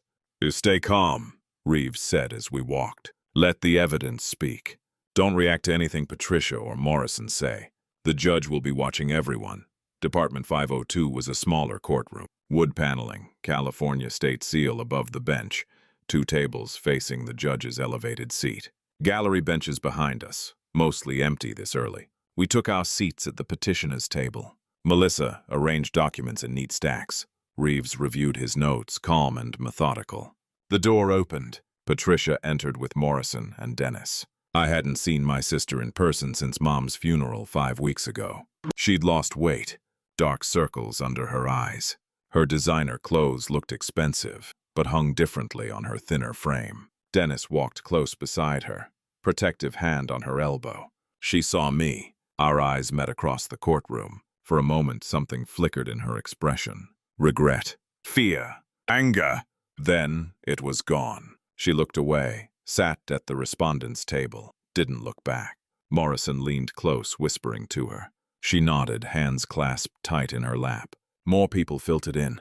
Rosario arrived, wearing a dark blue suit, hair pulled back professionally. She caught my eye and nodded. Chen slipped into the gallery behind us. Observer and advisor. At exactly 10 o'clock, the bailiff entered. All rise. Department 502 of the Superior Court of California, County of San Diego, is now in session. The Honorable Judge Marilyn Foster presiding. Judge Foster emerged from chambers. Mid-60s, silver hair cut short, black robe, sharp eyes behind frameless glasses. She carried herself with absolute authority. We stood until she sat. Then she surveyed the courtroom, with the expression of someone who'd seen every trick and believed none of them. Be seated. Her voice was clear, no nonsense. We're here for case number PR 2024-8847, Anderson Estate Matter, petition to contest will. Counsel, state your appearances. Reeves stood. Daniel Reeves of Reeves and Associates, representing petitioner David Anderson, Your Honor. Morrison stood. Kevin Morrison, representing respondent Patricia Anderson Carlson, Your Honor. Very well. Mr. Reeves, this is your petition. Begin. Reeves approached the podium. Your Honor, this case involves the systematic manipulation of an elderly woman with Parkinson's disease by her daughter Patricia Anderson Carlson, aided by her husband, Dennis Carlson, for the purpose of fraudulently obtaining inheritance money. Over 3 years, Patricia Anderson Carlson executed a calculated campaign to destroy Margaret Anderson's relationship with her devoted son David, who provided 8 years of full-time care at personal cost exceeding $500,000. Patricia's jaw tightened. Dennis whispered something to her. Reeves continued. The evidence will show forgery, fraud, undue influence, and elder financial abuse. We will present forensic document analysis, proving the central document in this scheme, a rental agreement, is a forgery. We will present Margaret Anderson's own journal, documenting the manipulation. We will present testimony from the nurse who witnessed this abuse firsthand. And we will present financial records proving motive and opportunity. He paused. Your Honor, the respondent has invoked the Fifth Amendment right against self-incrimination, rather than deny participation in this fraud. That alone speaks volumes. Judge Foster made notes. Mr. Morrison! Morrison stood, looking far less confident than Reeves. Your Honor, this is a case of a disappointed son who expected inheritance and didn't receive it. Margaret Anderson was fully competent when she revised her will. She made a choice based on her perception of how her children had treated her. Patricia Anderson Carlson provided emotional support through regular phone calls, while David Anderson, though providing physical care, created a controlling environment that Margaret found oppressive. The will reflects Margaret's true wishes, and those wishes should be honored. Judge Foster looked at him over her glasses. Morrison, I've read the preliminary filings. There are allegations of forged documents. How do you respond to that?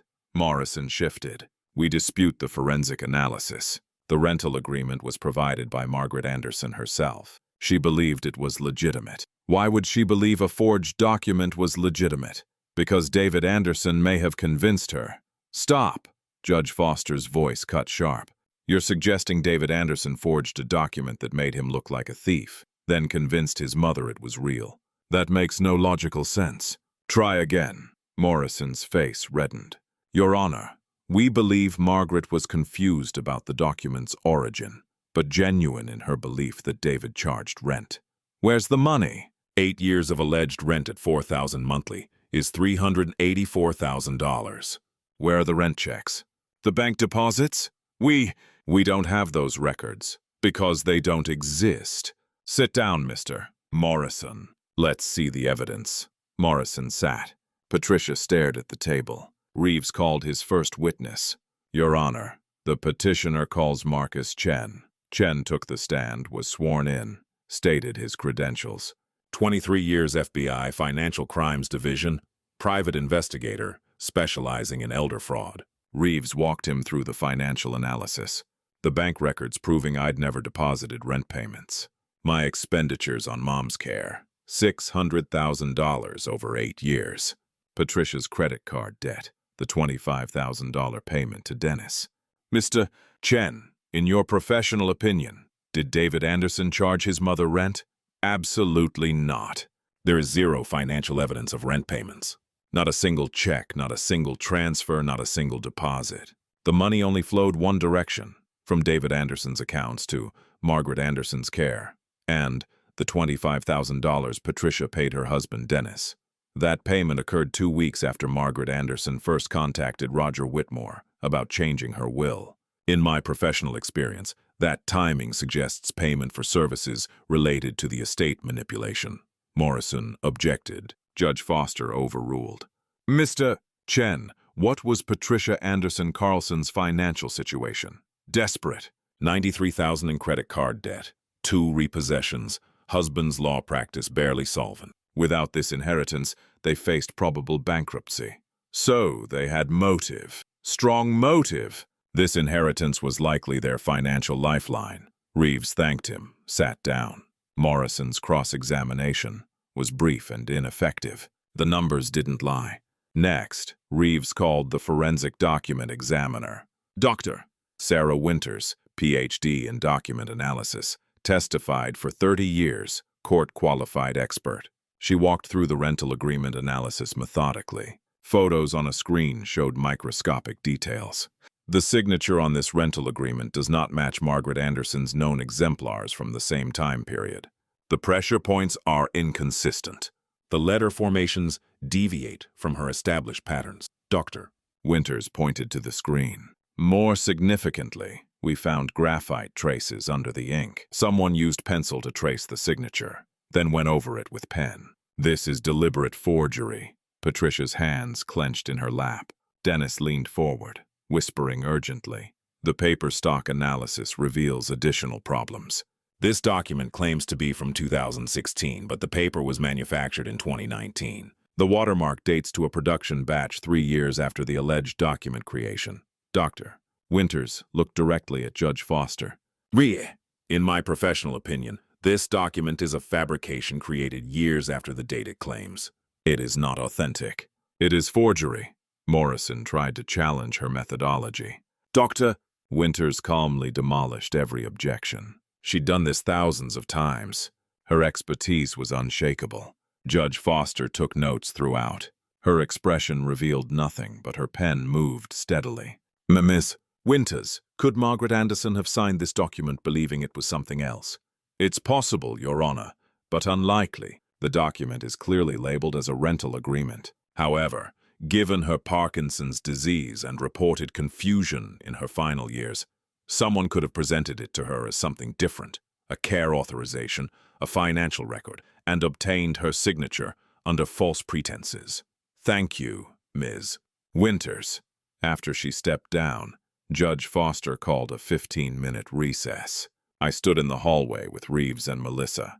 It's going well, Melissa said. The forensic evidence is devastating. Morrison has no response. Through the courtroom window, I saw Patricia and Dennis in heated conversation. Her hands moved frantically. Dennis kept shaking his head. She's panicking, Reeves observed. Probably arguing about whether to settle before we continue. But it's too late. We're presenting everything. When we reconvened, Reeves called Rosario Alvarez. She walked to the stand with quiet dignity, took the oath, sat down, folded her hands calmly. Ms. Alvarez, how long did you care for Margaret Anderson? 8 years, from when she moved into Mr. Anderson's home until the day she died. Describe the care environment. Rosario's testimony was clear, detailed, devastating. She described my daily presence, the renovations I'd paid for, the equipment, the medications, the routines, the love. Then she described Patricia's visits. Patricia came 4 times in 8 years. Each visit she insisted on private time with Mrs. Anderson. She closed the door, asked me to leave. When she left, Mrs. Anderson was always upset, confused, suspicious. Suspicious of what? Of Mr. Anderson. She'd ask me questions about money, about rent, about whether David was taking advantage. Before Patricia's visits, she never asked these things. After, she asked constantly, "Did you witness Patricia showing Mrs. Anderson documents?" Once, I brought medication into the room. Patricia was showing Mrs. Anderson papers, legal documents. When she saw me, she quickly put them away. Mrs. Anderson looked frightened. "In your 8 years with Margaret Anderson, did David ever charge her rent?" "Never." "Not $1. He paid for everything. My salary, her medications, her food, everything. He never asked her for money. He gave her everything." Rosario's voice broke slightly. Mrs. Anderson loved her son. Before Patricia started manipulating her, she told me constantly how grateful she was, how blessed she felt. Patricia destroyed that. She made Mrs. Anderson afraid of the person who loved her most. Morrison's cross-examination was gentle. He knew attacking Rosario would backfire. "Ms. Alvarez, isn't it possible Margaret simply became more aware of her financial situation over time?" "No." She became confused because Patricia confused her deliberately. I saw it happen. Every Sunday phone call, every private visit. Patricia planted doubts, showed false documents, created fear. That's not awareness. That's manipulation. Morrison had no further questions. Reeves entered the journal into evidence. Selected entries were read aloud. The courtroom listened in silence as Margaret's own words documented her journey from trust to confusion to fear. Patricia's influence traced through every page. Patricia called today. She's worried about money. Asked David about the rent. He says I don't pay anything. But Patricia showed me a document. Patricia sent me information about elder financial abuse. Warning signs. The final entry, 1 week before Mom died, changed my will today. Patricia deserves everything. David just wanted my money. When the reading finished, Judge Foster removed her glasses, cleaned them slowly. 30-minute recess. When we return, I want to hear from the respondent. We ate sandwiches in Reeves's car. No one spoke much. The evidence had been overwhelming, but the hardest part was coming. Patricia would have to testify, or refuse to testify. Either way, she'd lose. When we returned, Morrison looked defeated. He and Patricia had clearly argued during recess. Her eyes were red. Dennis wasn't in the courtroom anymore. He'd left after his Fifth Amendment invocation was mentioned. "Mr. Morrison," Judge Foster said. "Call your witness." Morrison stood slowly. "Your Honor, the respondent wishes to make a statement, but declines to submit to cross-examination. That's not how this works, Mr. Morrison. She either testifies and faces cross-examination, or she doesn't testify at all." Morrison conferred with Patricia. She shook her head violently. "Your Honor, given the complexity of the situation, my client exercises her right not to testify." Judge Foster's expression hardened. "Let me understand. You're asking this court to uphold a will based on your client's alleged relationship with the deceased, but your client won't testify about that relationship under oath." "Your Honor, my client is understandably emotional. Everyone in this courtroom is emotional, Mr. Morrison. That doesn't excuse refusing to testify. Does your client have anything to say in her defense?" Patricia stood suddenly. Morrison tried to stop her, but she pulled away. "Your Honor, I loved my mother. I called her every week. Her voice cracked. My brother isolated her. He controlled everything. She wanted to leave me that money because she knew I needed it, and she knew he'd already taken enough." Judge Foster leaned forward. "Ms. Anderson Carlson, are you testifying?" I just want you to understand." "Then, take the stand, be sworn in, and submit to cross-examination." Patricia looked at Morrison. He shook his head urgently. She sat down. "I can't." "Why not?" Silence. "But Anderson Carlson, why can't you testify under oath about your relationship with your mother?" Patricia's face crumpled. "Because everything will be twisted. Because David has expensive lawyers who'll make me look like a criminal. Or," Judge Foster said quietly, "because you know that under oath, you'll have to admit what you did. That you manipulated a dying woman for money." that you forged documents, that you destroyed your mother's relationship with her son for financial gain. That's not. Then testify. Take the stand. Swear to tell the truth. Explain the forged rental agreement. Explain the $25,000 you paid your husband. Explain the 3 years of phone calls that systematically poisoned your mother against David. Explain your financial desperation. Explain the timeline documents showing premeditation. Explain it all under oath. Patricia said nothing. Tears ran down her face, but she said nothing. Judge Foster looked at Morrison. Does your client have any witnesses? No, Your Honor. Any evidence beyond the contested will and the forged rental agreement? We maintain the rental agreement is not. Mr. Morrison, I've heard expert testimony that it's a forgery. You've presented nothing to contradict that testimony. Do you have any other evidence? No, Your Honor. Judge Foster closed her folder. I'm ready to rule. My heart hammered. Already? Cases like this usually took days, sometimes weeks. This is one of the clearest cases of elder financial abuse and undue influence I've seen in 23 years on the bench. The evidence presented by the petitioner is overwhelming and unrebutted. Patricia made a small sound. Morrison put his hand on her shoulder. The forensic analysis proves beyond doubt that the rental agreement is forged. The financial records prove David Anderson never received rent payments. The journal entries document systematic manipulation. The witness testimony establishes a pattern of isolation and emotional abuse. The respondent's refusal to testify speaks for itself. Judge Foster looked directly at Patricia. Ms. Anderson Carlson, you visited your mother 4 times in 8 years while your brother provided daily care at extraordinary personal and financial cost. You called regularly, not to support her, but to manipulate her. You created false documents. You poisoned a dying woman's perception of her devoted son. You did this for money you needed desperately, and you did it with calculation and premeditation. Patricia was sobbing now, quietly, into her hands. The will, dated 14 months before Margaret Anderson's death, is hereby declared invalid. It was procured through undue influence, fraud, and forgery. The previous will, dated 2008, which divided the estate equally between Margaret's children, is reinstated as controlling. Reeves squeezed my arm. We'd won. Complete victory. But Judge Foster wasn't finished. Furthermore, I am referring this matter to the San Diego County District Attorney's Office for investigation of potential criminal charges. The evidence suggests felony forgery, conspiracy to commit fraud, and elder financial abuse. Those are serious crimes deserving serious consequences. Patricia's head snapped up. No, Your Honor, please. You had opportunities to settle this quietly, Ms. Anderson Carlson. You chose to fight. You chose to force your brother to expose your fraud in open court.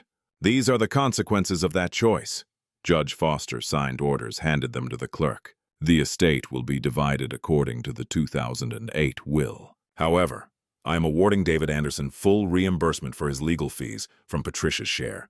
She consulted a document. $87,000. I am also awarding David Anderson compensatory damages of $100,000 from Patricia's share for emotional distress caused by this fraud. Melissa did the math quickly, whispered to me. That's $187,000 out of Patricia's half. She'll get about $83,000.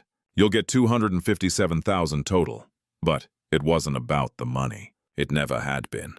Judge Foster looked at me. Mr.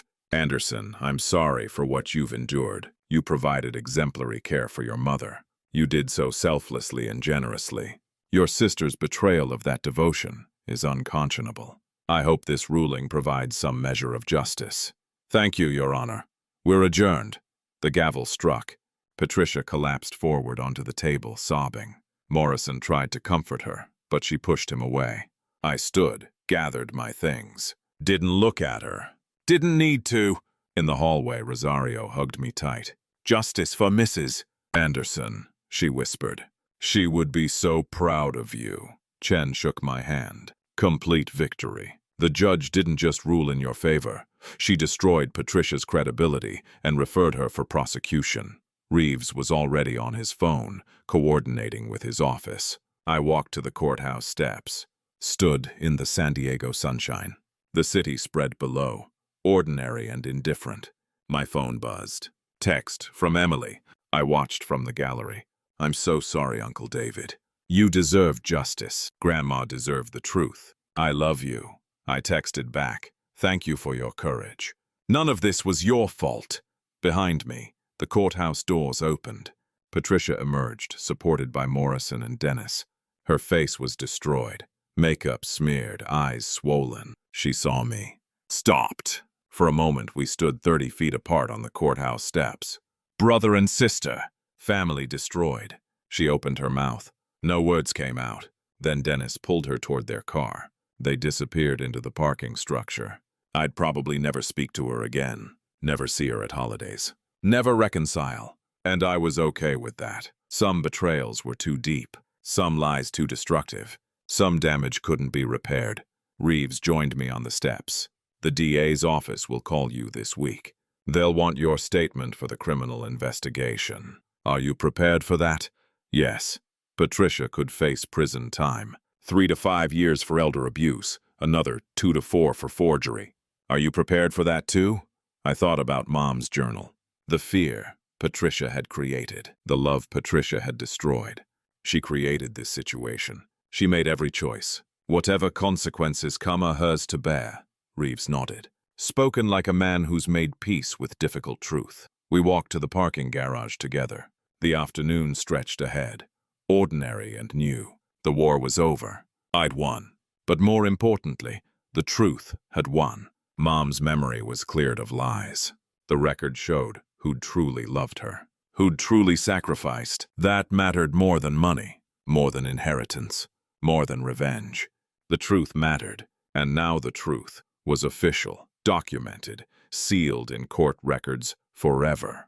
The victory felt strange, hollow, complete but unsatisfying. I drove home from the courthouse alone. Reeves and Melissa headed back to their office to file paperwork. Jen had another case to investigate. Rosario returned to her new employer's home. She'd found work with another family after Mom died. Just me, my truck, and the weight of what had happened. The house was empty when I arrived. Same furniture, same ocean view, same everything, but different somehow. Lighter. The ghost of Mom's presence had been exorcised by truth. I poured whiskey. Rare for me. I typically didn't drink. But today warranted it. My phone sat on the kitchen counter. Silent. No calls from Patricia. No texts from Dennis. They knew better than to violate the restraining order again, especially after Judge Foster's ruling. I opened Mom's journal. The one Patricia's manipulation had filled with doubt and fear. Read through it one more time. Each entry hurt differently now. Before, they'd been evidence. Now they were just Mom's confused thoughts. Her betrayal of me, documented in her own shaking handwriting because she'd believed her daughter's lies. David just wanted my money. No, Mom. I wanted you to know I loved you. That's all. Just that. I closed the journal and put it in a drawer. Didn't need to read it anymore. The truth was established. The record was set. My phone buzzed. Text from Reeves. Estate distribution will take approximately 60 days. Patricia has right to appeal, but Morrison already indicated she won't. You'll receive approximately $257,000 after all fees and court-ordered payments. Well done today. $257,000. Half of Mom's estate, plus legal fees reimbursement, plus damages. I'd spent over $500,000 caring for her. Would have spent more without question. The money didn't matter, but it was nice to not be seen as a thief. Tuesday morning I returned to work. Full schedule, back to normal. Mrs. Patterson for a crown, Mr. Hernandez for a bridge consultation. The Torres family for cleanings. Sarah greeted me carefully. Dr. Anderson, how was yesterday? Resolved. She waited for more. I didn't offer it. After a moment, she nodded and handed me the day's schedule. Between patients, I checked email. Message from the San Diego County District Attorney's Office. Mr. Anderson, Judge Foster has referred your case to our Elder Abuse Unit for investigation of potential criminal charges against Patricia Anderson Carlson and Dennis Carlson. Assistant DA Rebecca Martinez will be handling the investigation. She will contact you this week to schedule an interview. Please be prepared to provide all evidence and testimony relevant to potential charges of forgery, PC 470, conspiracy to commit fraud, and elder financial abuse, PC 368. This is a serious matter. The penalties for elder abuse in California include imprisonment and significant fines. We appreciate your cooperation. I forwarded the email to Reeves and Chen. Within minutes, Reeves called. Rebecca Martinez is excellent. 15 years prosecuting financial crimes, doesn't mess around. If she takes the case, she'll pursue it aggressively. What happens now? She'll interview you, review all our evidence, interview Rosario and other witnesses. If she determines there's sufficient evidence, which there absolutely is, she'll present to a grand jury. Grand jury will likely indict. Then Patricia and Dennis will be arraigned and they'll face criminal trial. How long does that take? 6 months minimum. Could be a year or more depending on their legal strategy. Reeves paused. David, are you prepared for what this means? The probate case is over, but the criminal case is just beginning. You'll have to testify again, relive everything again. And your sister could go to prison. I looked out my office window. Patients in the waiting room. Normal life continuing. She made her choices. I'm prepared. Wednesday, Rebecca Martinez called. We scheduled an interview for Friday morning at the DA's office downtown. Thursday evening, my doorbell rang. I checked the security camera first. Habit now. Emily stood on my doorstep, alone, looking nervous. I opened the door. Emily. Uncle David. I know I should have called first. I needed to talk to you. I let her in. We sat in the living room. Same place we'd sat when she'd shown me Patricia's planning documents. Mom's falling apart, Emily said without preamble. She hasn't left her house since the hearing. Won't answer calls. Won't eat. Dennis is trying to hold things together, but he's terrified about the criminal investigation. They've already hired a criminal defense attorney. I'm sorry you're caught in the middle of this. Don't be sorry. This is Mom's fault. Emily's voice was firm. I've been thinking about Grandma, about all the times Mom called her. I was there for some of those calls. I heard how Mom talked, always planting little seeds of doubt, always questioning your decisions, always positioning herself as the concerned daughter who understood Grandma better. She looked at me. I didn't see it then. I thought Mom was just being attentive. But now, knowing what she did, knowing she planned it, Uncle David, she used me too. She'd have me call Grandma sometimes, ask innocent questions that reinforced the narrative. I was part of her manipulation, without even knowing it. You were a tool, Emily, not a participant. There's a difference. Is there? I still feel responsible, like I should have seen it, should have protected Grandma. I poured her tea. We sat in silence for a moment. What will you do? She asked finally. Cooperate with the DA. Testify if needed. Move forward. And Mom, if she goes to prison, that's not my decision. That's the consequence of her actions. The DA will determine if charges are warranted. A jury will determine guilt. I'm just a witness to what happened. Emily nodded slowly. She asked me to talk to you, to convince you to ask the DA to drop the investigation. She says she'll lose everything. Her house, her freedom, her life. What did you tell her? That I wouldn't. That this is her responsibility to face. Emily's eyes filled with tears. She's my mother and I love her. But what she did was unforgivable. Grandma died believing you were a thief. That breaks my heart. Mine too. After Emily left, I sat in the quiet house. The ocean outside was dark, invisible, except for the sound of waves. Patricia was falling apart. Good. She should fall apart. She destroyed our family, manipulated our dying mother, committed multiple felonies, and expected no consequences. Reality was harsher than she'd anticipated. Friday morning, I met Rebecca Martinez at the DA's office. 12th floor conference room overlooking downtown San Diego. Martinez was 40-something, sharp suit, sharper eyes. No-nonsense handshake. She had 2 assistants with her, laptops ready, recording devices on the table. Mr. Anderson, thank you for coming. This interview will be recorded. You're here voluntarily as a witness, not as a subject of investigation. You can leave at any time. Do you understand? Yes. Good. Let's begin. Walk me through everything. Start with your mother's Parkinson's diagnosis. For 3 hours, I told the story again. Every detail. The diagnosis, the move into my home, the renovations, Rosario's employment, the medications, the costs. Patricia's 4 visits. The Sunday phone calls. Mom's gradual change. The questions about money. The new lawyer. The will. The death. Martinez asked pointed questions. Dates, times, amounts, specifics. She wanted everything document, provable, prosecutable. The forensic document analysis shows forgery. Who had access to create that document? Patricia. She visited Mom privately 4 times. She could have obtained Mom's signature under false pretenses during any of those visits. Dennis Carlson received $25,000 from Patricia 2 weeks after Margaret first contacted Roger Whitmore about the will change.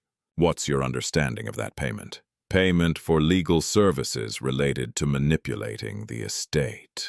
Possibly for helping create the forged rental agreement. Dennis invoked the Fifth Amendment rather than answer questions about his involvement. Martinez made extensive notes.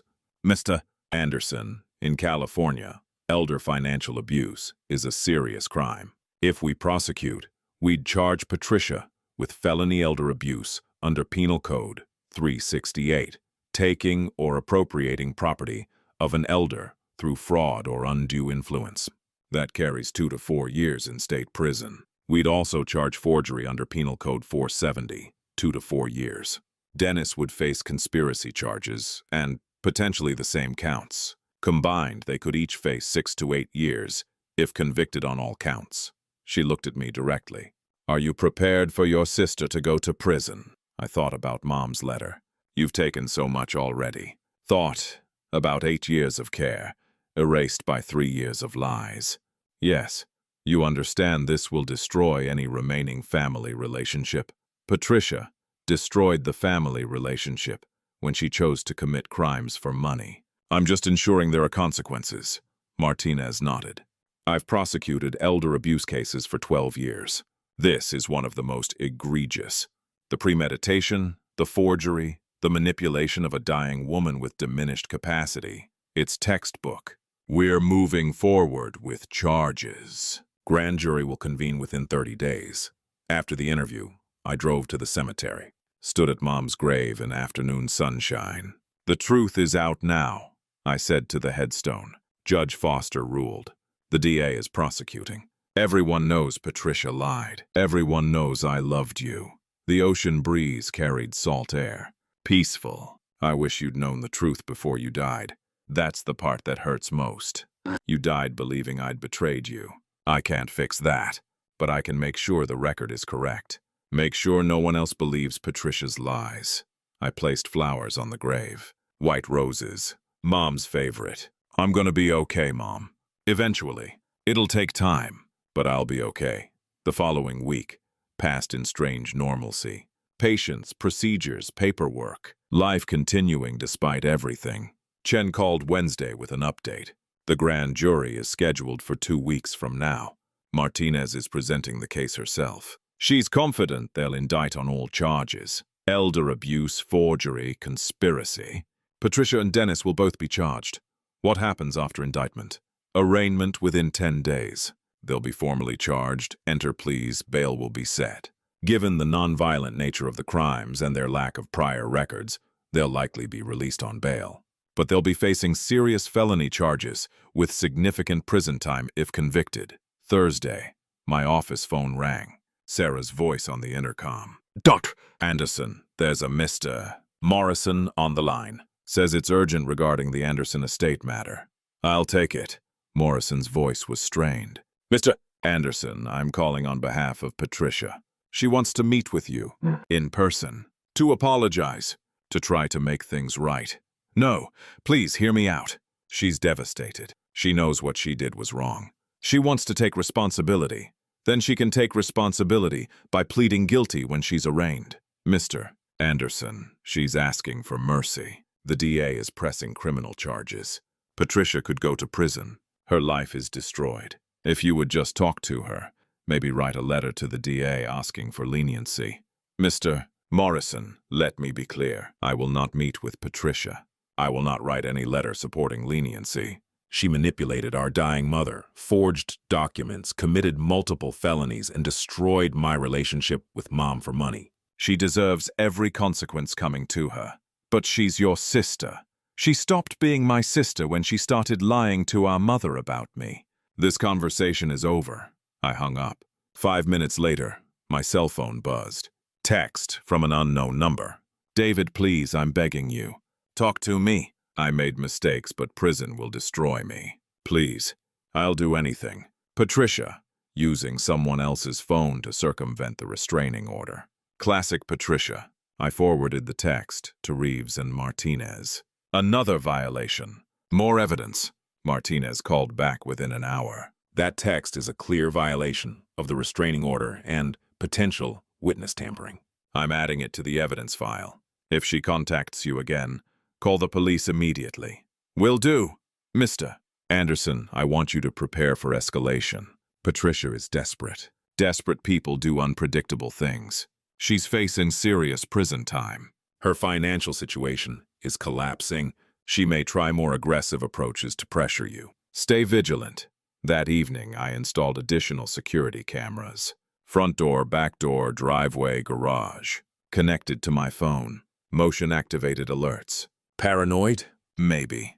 But Patricia had already proven she'd commit crimes for money. What would she do to avoid prison? Saturday afternoon, my doorbell rang. Security camera showed a woman I didn't recognize. 40s, professional attire, carrying a folder. I opened the door with the chain lock engaged.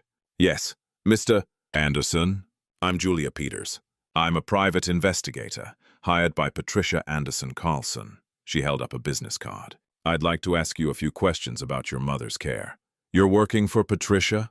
I'm conducting an independent investigation into the circumstances surrounding Margaret Anderson's estate and get off my property. Now, Mr. Anderson, I'm just trying to get both sides. You're trying to intimidate me and gather information to help Patricia avoid prison.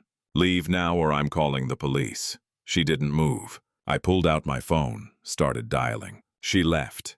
Quickly, got into a sedan, parked down the street, and drove away. I called Martinez immediately. They're running defense investigation. Standard procedure, but sending someone to your home is aggressive. Martinez's voice was tight. I'll contact Patricia's criminal attorney. That kind of witness approach is inappropriate. And it shows they're worried. They wouldn't be scrambling if they thought they could win. Sunday, I woke to my phone buzzing with alerts. Multiple cameras triggered. Motion detected. I checked the feed. Someone had spray-painted my garage door during the night. Large red letters. Thief. I called the police. Took photos. Filed a report. The officer who responded was sympathetic. We'll check for cameras in the neighborhood. See if we caught the vehicle. But vandalism cases are hard to solve without direct evidence. Do you have any idea who might have done this? My sister, or someone she hired. We're in a legal dispute. The officer made notes. If you have evidence connecting her, you can file charges. Otherwise, it's just vandalism. Martinez was furious when I told her. That's intimidation. That's witness tampering. If we can prove Patricia or Dennis ordered it, I'll add those charges. She paused. Mr. Anderson, I'm going to recommend you consider protective measures. Maybe stay somewhere else temporarily until the grand jury indictment. I'm not leaving my home because Patricia is having a tantrum. This isn't a tantrum. $400. Added it to the list of damages Patricia owed me. Tuesday, Reeves called with unexpected news. Morrison contacted me. Patricia wants to make a deal. She'll plead guilty to a single misdemeanor charge, accept probation, pay full restitution to you, and accept the probate ruling without appeal. In exchange, she wants you to support reduced charges with the DA. No, David, think about it. You'd get full restitution. She'd have a criminal record. And you'd avoid a long trial. No, she committed felonies. She forged documents. She manipulated our dying mother. She deserves felony charges and prison time. The trial could be emotionally difficult. You'd have to testify again, relive everything. I'll testify. I'll relive it. Patricia needs to face the full consequences of what she did. No deals. Reeves was quiet for a moment. You're certain? Completely. All right. I'll inform Morrison. Wednesday evening, Emily called. Uncle David. Mom tried to overdose on pills last night. Dennis found her in time. She's in the hospital, psychiatric hold. My stomach dropped. Is she okay? Physically, yes. Mentally, she's broken. She keeps saying she can't face prison, can't face everyone knowing what she did. The doctor says she's a suicide risk. Emily's voice cracked. Uncle David, I know you're angry. I know she deserves consequences, but she's still my mother. I don't want her to die. I sat down heavily. Emily, I'm sorry you're going through this, but I can't fix your mother's mental health by letting her avoid responsibility for crimes. I know. I thought you should know, in case it changes anything. After we hung up, I sat in the dark living room for a long time.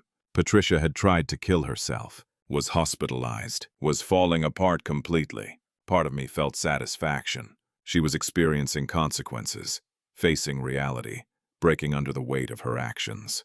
Part of me felt sick. This was my sister. However much she'd betrayed me, we'd grown up together, shared a childhood, shared parents. And now, she'd tried to end her life rather than face what she'd done. I poured whiskey. Thought about calling Martinez, asking if maybe some leniency was appropriate given Patricia's mental state. Then I remembered Mom's journal, the fear Patricia had created, the love Patricia had destroyed. No, Patricia's mental breakdown didn't erase her crimes. People who faced consequences sometimes broke down. That didn't mean the consequences were wrong. I called Martinez and reported the suicide attempt. That changes nothing legally, Martinez said. But it does mean we'll request psychiatric evaluation before trial. If she's not competent to stand trial, we'll delay until she is. But the charges stand. Thursday, the grand jury convened. I wasn't present. Grand juries heard only the prosecution's case. Martinez called me that evening. True bill returned. Patricia Anderson Carlson is indicted on 3 felony counts: elder financial abuse, forgery, and conspiracy to commit fraud. Dennis Carlson is indicted on 2 counts: conspiracy to commit fraud and aiding elder abuse. Arraignment is scheduled for Monday. What happens Monday? They'll be formally charged in open court. They'll enter pleas, probably not guilty. Bail will be set. Then, we proceed to trial, unless they change their minds about pleading. When's the trial? 4 to 6 months. I'll keep you updated. I hung up and stared at the ocean. Dark waves, endless rhythm. My sister was indicted on 3 felonies, would be arraigned Monday, would potentially go to prison for years. I'd set this in motion. I'd fought the will, exposed the fraud, cooperated with the DA. I'd refused deals, refused mercy, pushed for maximum consequences. And I'd do it again, because justice wasn't about what felt comfortable. It was about what was right. Patricia had committed crimes. She'd destroyed trust. She'd manipulated our dying mother for money. The consequences were hers to bear. Not mine. Monday morning, the arraignment. I didn't have to attend. Victims weren't required at arraignments. But Martinez suggested I come. Patricia needs to see you there. Needs to understand you're not backing down. It'll affect her decision-making going forward. So I sat in the gallery of Department 23 Criminal Division with Chen beside me. Reeves had court in another matter but sent Melissa to observe. The courtroom was larger than Judge Foster's probate court. Higher ceilings, more formal, the weight of criminal justice heavy in the air. This wasn't about money anymore. This was about freedom. Patricia and Dennis entered through a side door with their criminal defense attorney. Robert Brennan, Martinez had told me. Expensive, connected, specialized in white-collar crime. Patricia looked worse than I'd ever seen her. Gaunt, hollow-eyed, hair pulled back severely. Hospital bracelet still on her wrist under her sleeve. I could see the edge of it. She wore a conservative dark suit that hung loose on her diminished frame. Dennis walked stiffly beside her, face set in rigid control, trying to project confidence. Failing, they sat at the defense table, Brennan between them, speaking in low tones. Patricia's eyes swept the gallery. Found me. For 5 seconds, we locked eyes across the courtroom. Brother and sister, once family, now adversaries in criminal court. Her expression crumbled. She looked away quickly, shoulders shaking. Dennis noticed me then. His face flushed red, jaw clenching. He leaned toward Brennan, said something urgent. Brennan shook his head firmly, restraining hand on Dennis's arm. "All rise." Judge Harold Chen, no relation to Marcus, entered. 60s, Asian American, reputation for being fair but strict. Martinez had been pleased with the assignment. "Be seated." Case number CR 2024-12847, People versus Patricia Anderson Carlson and Dennis Carlson. Counsel, state your appearances. Martinez stood. Rebecca Martinez, Assistant District Attorney for the People. Brennan stood. Robert Brennan, representing both defendants. Judge Chen looked over his glasses. "Mr. Brennan, you're representing both defendants. Are there any conflicts of interest?" "No, Your Honor. The defendants are married, have joint interests, and prefer unified representation." "Very well. Defendants, please rise." Patricia and Dennis stood. Patricia swayed slightly. Dennis steadied her. "Patricia Anderson Carlson, you are charged with 3 felony counts: elder financial abuse in violation of Penal Code, Section 368, forgery in violation of Penal Code, Section 470, and conspiracy to commit fraud. Do you understand these charges?" "Yes." Patricia's voice was barely audible. "Dennis Carlson, you are charged with 2 felony counts: conspiracy to commit fraud and aiding and abetting elder financial abuse. Do you understand these charges?" "Yes." Dennis's voice was stronger, defiant. "How do the defendants plead?" Brennan answered. "Not guilty on all counts, Your Honor." "Very well. Bail." Martinez stood. "Your Honor, the People request bail be set at $250,000 each. These are serious felonies involving significant financial fraud." "Ms. Anderson Carlson recently attempted suicide, indicating flight risk and instability. Mr. Carlson has law enforcement knowledge and resources to flee. Given the potential 8-year sentences they face, bail should be substantial." Brennan countered. "Your Honor, these are nonviolent offenses. Both defendants have deep ties to the community, no prior records, and limited financial resources. They've cooperated fully with the investigation. Ms. Anderson Carlson is under psychiatric care, which demonstrates she's not a flight risk but rather needs treatment. We request release on own recognizance." Judge Chen reviewed documents. Bail is set at $100,000 each. Defendants must surrender passports. They are prohibited from contacting the victim, David Anderson, or any witnesses in this case. Electronic monitoring will be required. Trial date is set for, he consulted his calendar, September 16th. That's 5 months. Preliminary hearing in 30 days. The gavel struck. $100,000 each.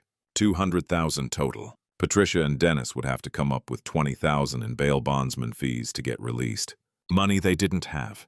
As court adjourned, Brennan leaned close to his clients, speaking urgently. Patricia nodded, face blank. Dennis argued, gesturing. Brennan cut him off with a sharp gesture. They'd be processed into custody until they posted bail. Could take hours or days, depending on whether they could raise the money. In the hallway, Martinez pulled me aside. "They'll post bail. Brennan will help them arrange it. He has relationships with bondsmen. They'll be out by tomorrow. But the monitoring anklets and contact restrictions will constrain them. What happens at the preliminary hearing? I present enough evidence to establish probable cause for trial. It's a low bar. We'll definitely move forward to trial." Martinez paused. "David, Brennan asked to meet with me before the arraignment. He wants to discuss a plea deal." "What kind of deal?" "He didn't specify. Said he wanted to feel out our flexibility. I told him we're not flexible. But the offer is on the table. If Patricia and Dennis want to plead guilty to reduced charges." "What would reduced charges look like?" "Best case for them. Plead to 1 felony count each, dismiss the others. Sentencing recommendation of 3 years with possibility of probation, depending on psychiatric evaluation and restitution." Martinez looked at me steadily. "Worst case for them? Convicted on all counts, 8 years in state prison. Felony records for life. Mandatory restitution. I want the worst case." "I know. But if they offer to plead guilty to the felony elder abuse charge, accept 3 years and pay full restitution, That's a guaranteed conviction and punishment. Trial is risky. Juries are unpredictable. Are you willing to risk them being acquitted just to pursue maximum charges? I hadn't considered that. What if a jury felt sympathy for Patricia? What if they bought some narrative about a concerned daughter trying to protect her mother from a controlling son? How strong is our case? Very strong. The forgery evidence is conclusive. The journal documents the manipulation. The financial records prove motive. Rosario's testimony is powerful. But juries sometimes ignore evidence when they sympathize with defendants. Martinez's expression was serious. I've seen slam-dunk cases result in acquittal because one juror felt bad for the defendant. It's rare, but it happens. What do you recommend? We proceed to trial. We don't offer deals. If Brennan brings us something substantial, full guilty pleas, significant prison time, we consider it. But we don't give them easy outs. Agreed. Tuesday evening, Patricia and Dennis posted bail. I saw the notification on the court website. Released at 4:47 p.m., electronic monitoring active, conditions of release accepted. They were free. For now. Monitored, but free. Wednesday morning, I arrived at my office to find graffiti on the sidewalk outside. Chalk, not spray paint this time. Large letters. Elder abuser with an arrow pointing to my office entrance. Sarah saw it when she arrived. Dr. Anderson, what is this? Someone with a vendetta. Call the property management, have them pressure wash it off. Should we call the police? Take photos first. Then call them. The chalk washed away easily, but the message was clear. Patricia, or someone working for her, was escalating harassment. I called Martinez. Document everything.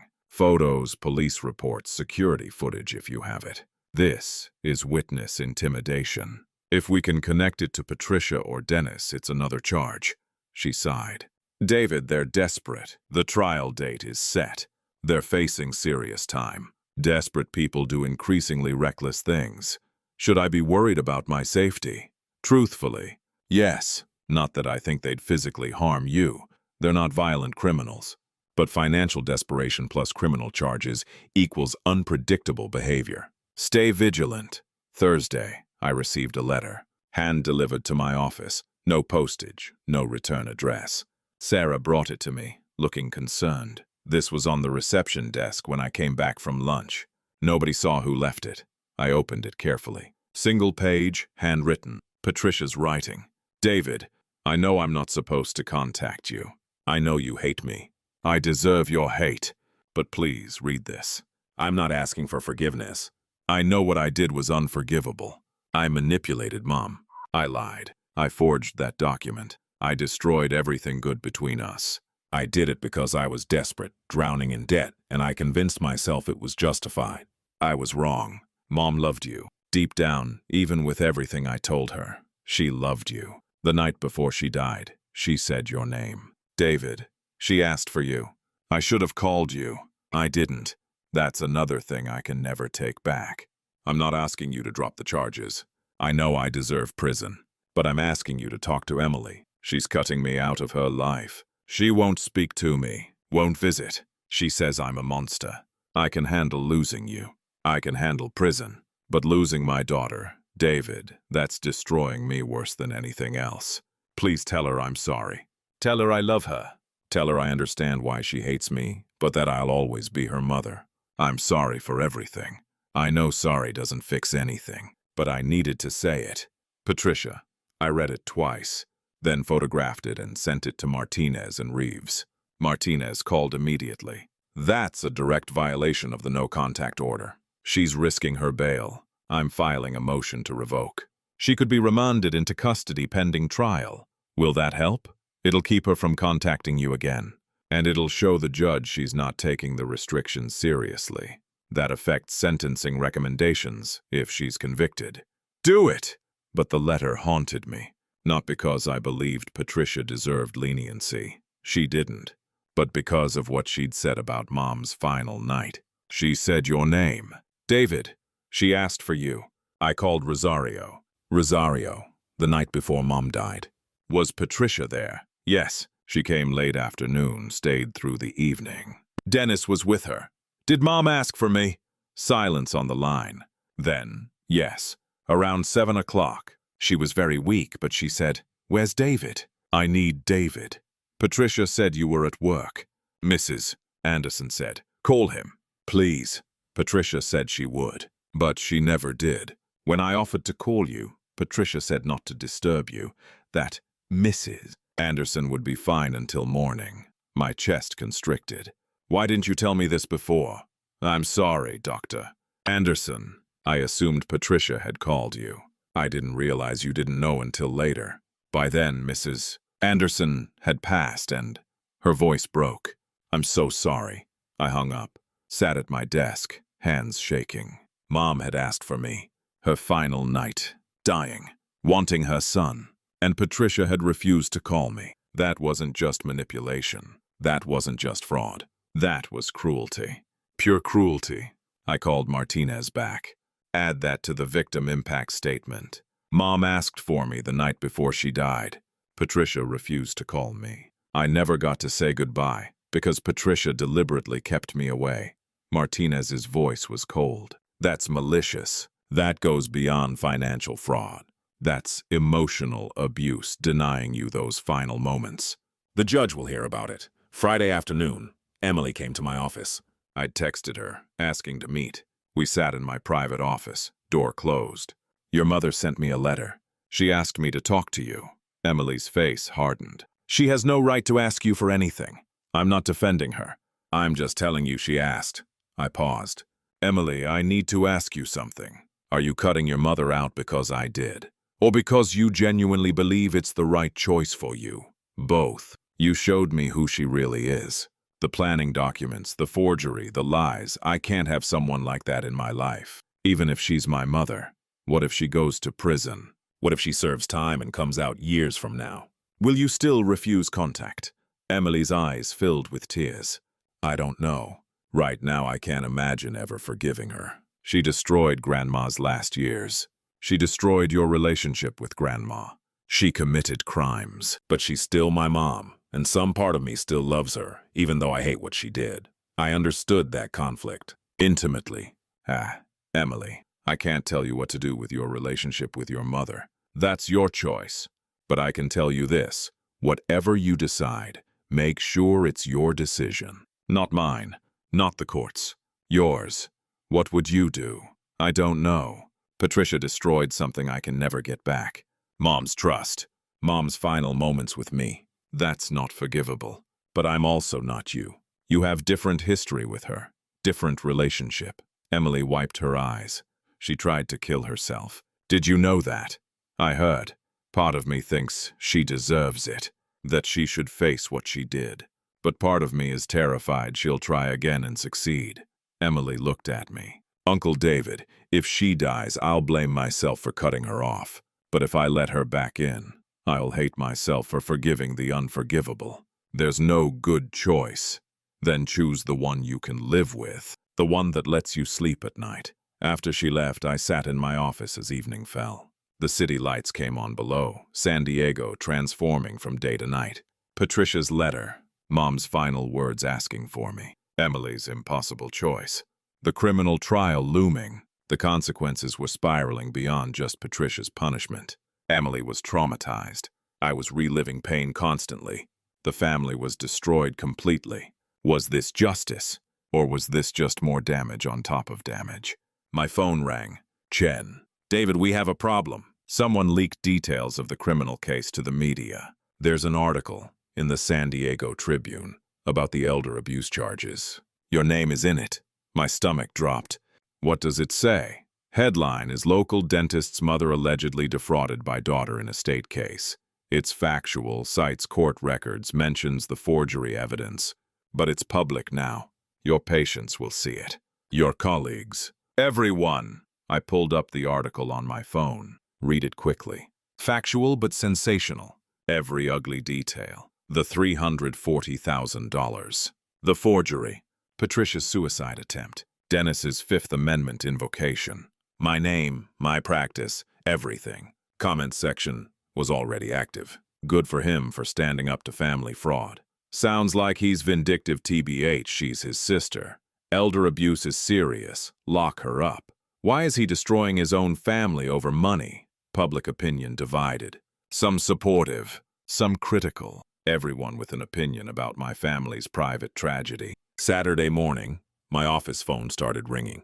Media requests. Local news stations wanting interviews. A podcast about family crime stories. A producer from a true crime documentary series. Sarah fielded them all. Dr. Anderson has no comment. Please respect his privacy. But privacy was gone now. The story was public. My patients knew. My colleagues knew. The entire San Diego dental community knew. I went to the gym Saturday afternoon, trying to clear my head. A colleague from dental school approached me by the weights. David, I saw the article. Man, I'm sorry you're going through this. Thanks, Rob. If you need anything, let me know. And hey, he lowered his voice. For what it's worth, I think you're doing the right thing. Family or not, fraud is fraud. Others weren't as supportive. At the grocery store Sunday, I ran into a former patient. She looked at me with barely concealed judgment. Dr. Anderson, I saw that article about your mother's estate. That's your sister. You're sending to prison. Your own flesh and blood. It's more complicated than the article presented. Is it? Or are you just a vindictive man who can't forgive? She walked away before I could respond. That evening, alone in my house, I poured whiskey and stood on the terrace, watching the ocean. Was I vindictive? Was I unforgiving? Patricia had committed crimes, but she was also broken now. Suicidal. Facing prison. Emily was caught in the middle. The family was destroyed. And for what? So the public record would show I was right. So Patricia would be punished. Mom was dead. No punishment would bring her back. No verdict would restore her trust in me. The damage was permanent. Maybe I should have accepted one of the settlement offers.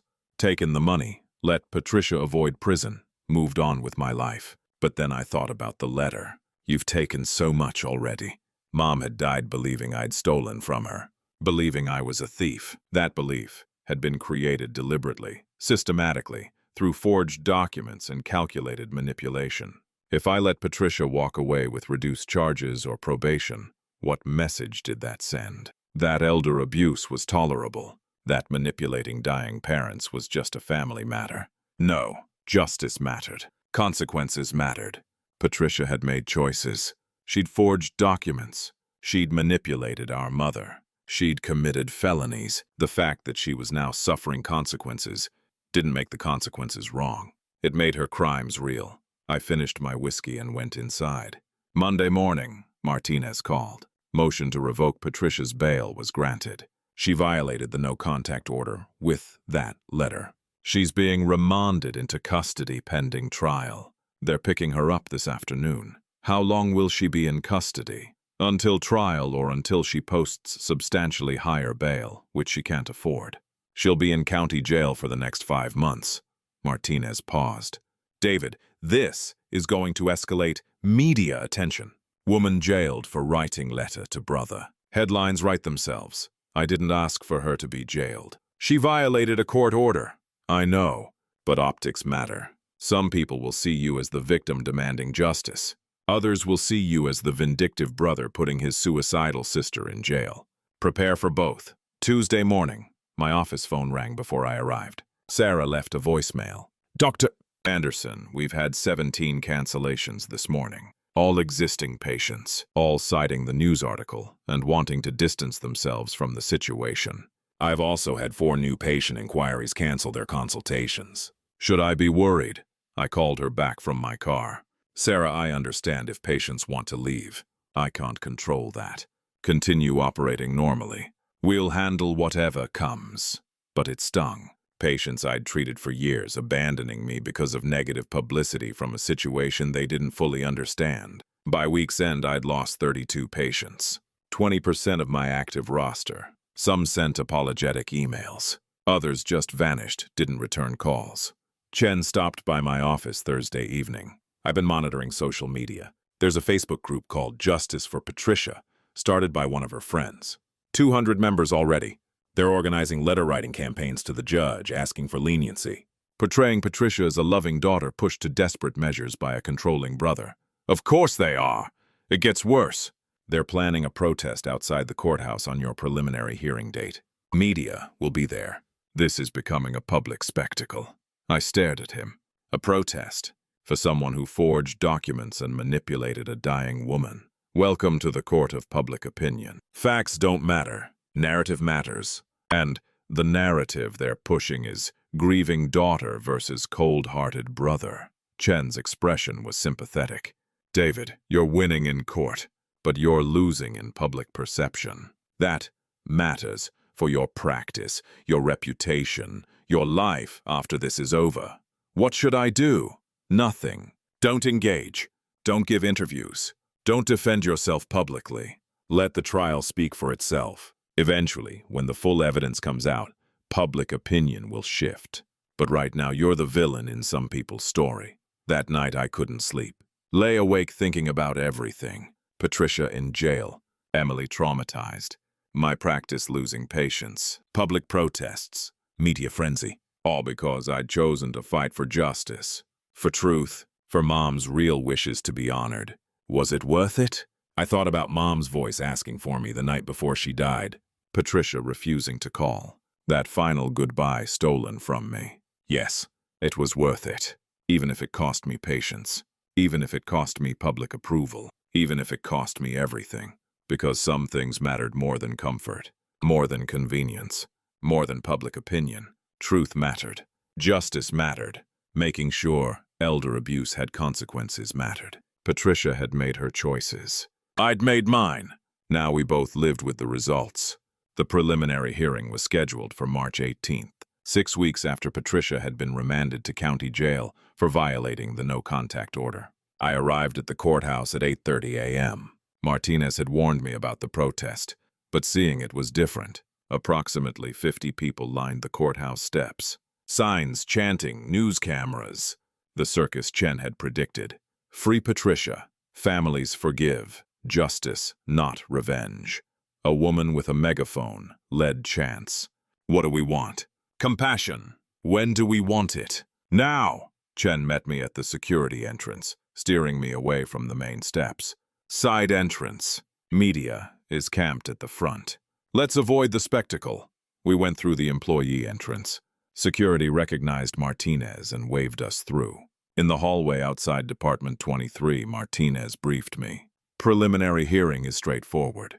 I present evidence establishing probable cause for trial. Brennan can cross-examine witnesses but usually doesn't extensively. He's saving his defense for trial. This is mostly procedural, but it'll be our first public airing of evidence. Media will cover it. Expect headlines tonight. Is Patricia here? She'll be brought from county jail. She'll be in custody jumpsuit, likely restrained. It's not going to look good for her. The courtroom filled quickly. Media in the gallery. Sketch artists, no cameras allowed inside, and members of the Justice for Patricia group. I recognized several faces from the Facebook group photos Chen had shown me. Emily slipped in quietly and sat 2 rows behind me. She caught my eye and nodded. Still on my side, despite everything. At 9 a.m., Patricia was brought in through the custody entrance. The transformation was shocking. 6 weeks in county jail had stripped away whatever remained of her polished exterior. Orange jumpsuit, hair unwashed and pulled back, face pale and drawn, wrists shackled. She shuffled to the defense table, and the bailiff removed the shackles once she was seated. She didn't look at me, didn't look at Emily, stared at the table with hollow eyes. Dennis entered from the gallery, also in an orange jumpsuit, also shackled. They sat together at the defense table with Brennan between them, a grim trio. All rise. Judge Chen entered. The preliminary hearing began. Martinez called me first. I took the stand, was sworn in, stated my name and occupation for the record. Martinez walked me through the basics. My relationship with Mom, her move into my home, the care I'd provided, the costs. Mr. Anderson, over 8 years, how much did you spend on your mother's care? Approximately $520,000. That includes renovations to my home, Rosario's salary, medications, medical equipment, and incidental expenses. Did your mother ever reimburse you? No. Did you ever charge your mother rent? Never. Not once. Are you aware of a document, People's Exhibit 7, purporting to be a rental agreement between you and your mother. Yes, it's a forgery. I never signed it. Never saw it until after my mother's death. Brennan cross-examined briefly. But, Anderson, you and your sister Patricia had a contentious relationship, didn't you? No, we had a normal sibling relationship until she started manipulating our mother. You were angry that your mother revised her will to favor Patricia. I was devastated that my mother had been manipulated into believing I'd stolen from her. The will itself was just evidence of the manipulation. But you do stand to gain financially from contesting the will. I've already gained financially. Judge Foster ruled in my favor in probate court. This criminal case isn't about money. It's about justice for elder abuse. Brennan sat down. He'd been tepid, testing the waters. I'd held firm. Next, Martinez called Dr. Sarah Winters, the forensic document examiner. She repeated her testimony from the probate hearing. The rental agreement was forged. Graphite tracings under ink. Paper stock, anachronistic. Signature, inconsistent with known exemplars. She presented enlarged photographs on a screen. Microscopic details. Undeniable evidence. The courtroom was silent as she walked through the technical analysis. Even the Justice for Patricia supporters looked uncomfortable. Brennan declined to cross-examine. What could he say? The science was irrefutable. Martinez called Rosario next. She walked to the stand in a dark suit, dignified and calm. Told her story clearly. 8 years of care. My daily presence. Patricia's 4 visits. The private conversations. Mom's growing confusion and fear after each visit. Ms. Alvarez, did you ever witness David Anderson charge Margaret Anderson rent or ask her for money? Never. He paid for everything. He never asked Mrs. Anderson for $1. Did you witness Patricia Anderson Carlson showing Margaret Anderson documents? Yes. Once. Legal papers. Mrs. Anderson looked frightened afterward. Asked me questions about whether David was stealing from her. Before Patricia's visits, she never worried about that. After Patricia's visits, she worried constantly. Brennan's cross-examination was more aggressive here. Ms. Alvarez, you were employed by David Anderson, correct? Yes. So, you were financially dependent on him. I was employed to care for his mother. That was my job. But if David Anderson terminated your employment, you'd lose income. Like any job, yes. So, you have financial motivation to support his version of events. Rosario's eyes flashed. I have moral obligation to tell truth about what I witnessed. Patricia Anderson Carlson manipulated a dying woman. I saw it. I won't lie about it no matter who pays me. Brennan sat down. The gallery murmured. Even his own supporters looked moved by Rosario's conviction. Martinez called Chen next. He presented the financial analysis. My bank records showing no rent deposits. Patricia's credit card debt. The $25,000 payment to Dennis. The timeline correlation between that payment and Roger Whitmore's involvement. Mr. Chen, in your professional opinion, did David Anderson financially benefit from his mother's residence in his home? No. He spent over $500,000 providing care. He received nothing in return financially. The relationship was entirely one-sided. David gave, Margaret received. And Patricia Anderson Carlson's financial situation? Desperate. Without the inheritance, she and Dennis faced probable bankruptcy. They had clear, strong motive to manipulate Margaret into changing her will. The hearing recessed for lunch. I ate a sandwich in Martinez's office while she reviewed afternoon strategy. It's going well. The evidence is overwhelming. Judge Chen will certify for trial. That's inevitable. But Brennan knows he's losing. He'll probably approach me about a plea deal this afternoon. What kind of deal? Best case for them? Plead guilty to 1 count. Recommend probation with restitution. I won't accept that. They committed serious crimes, but I might accept guilty pleas to reduced felonies with guaranteed prison time, say 2 years minimum. I want them to face all charges. I know, but if they offer to plead guilty and accept real prison time, that's a guaranteed conviction. Trial is still risky, even with overwhelming evidence. When we reconvened, Martinez called her final witness, Emily. I hadn't known she was testifying. Emily walked to the stand, visibly nervous, avoiding looking at Patricia. Martinez was gentle. Ms. Stevenson, what's your relationship to the defendants? Patricia Anderson Carlson is my mother. Dennis Carlson is my stepfather. And your relationship to David Anderson? He's my uncle, my mother's brother. Did you have opportunity to observe the relationship between your mother and your grandmother, Margaret Anderson? Yes, I visited my grandmother occasionally over the years. I was present for some of the phone calls between my mother and grandmother. Describe those phone calls.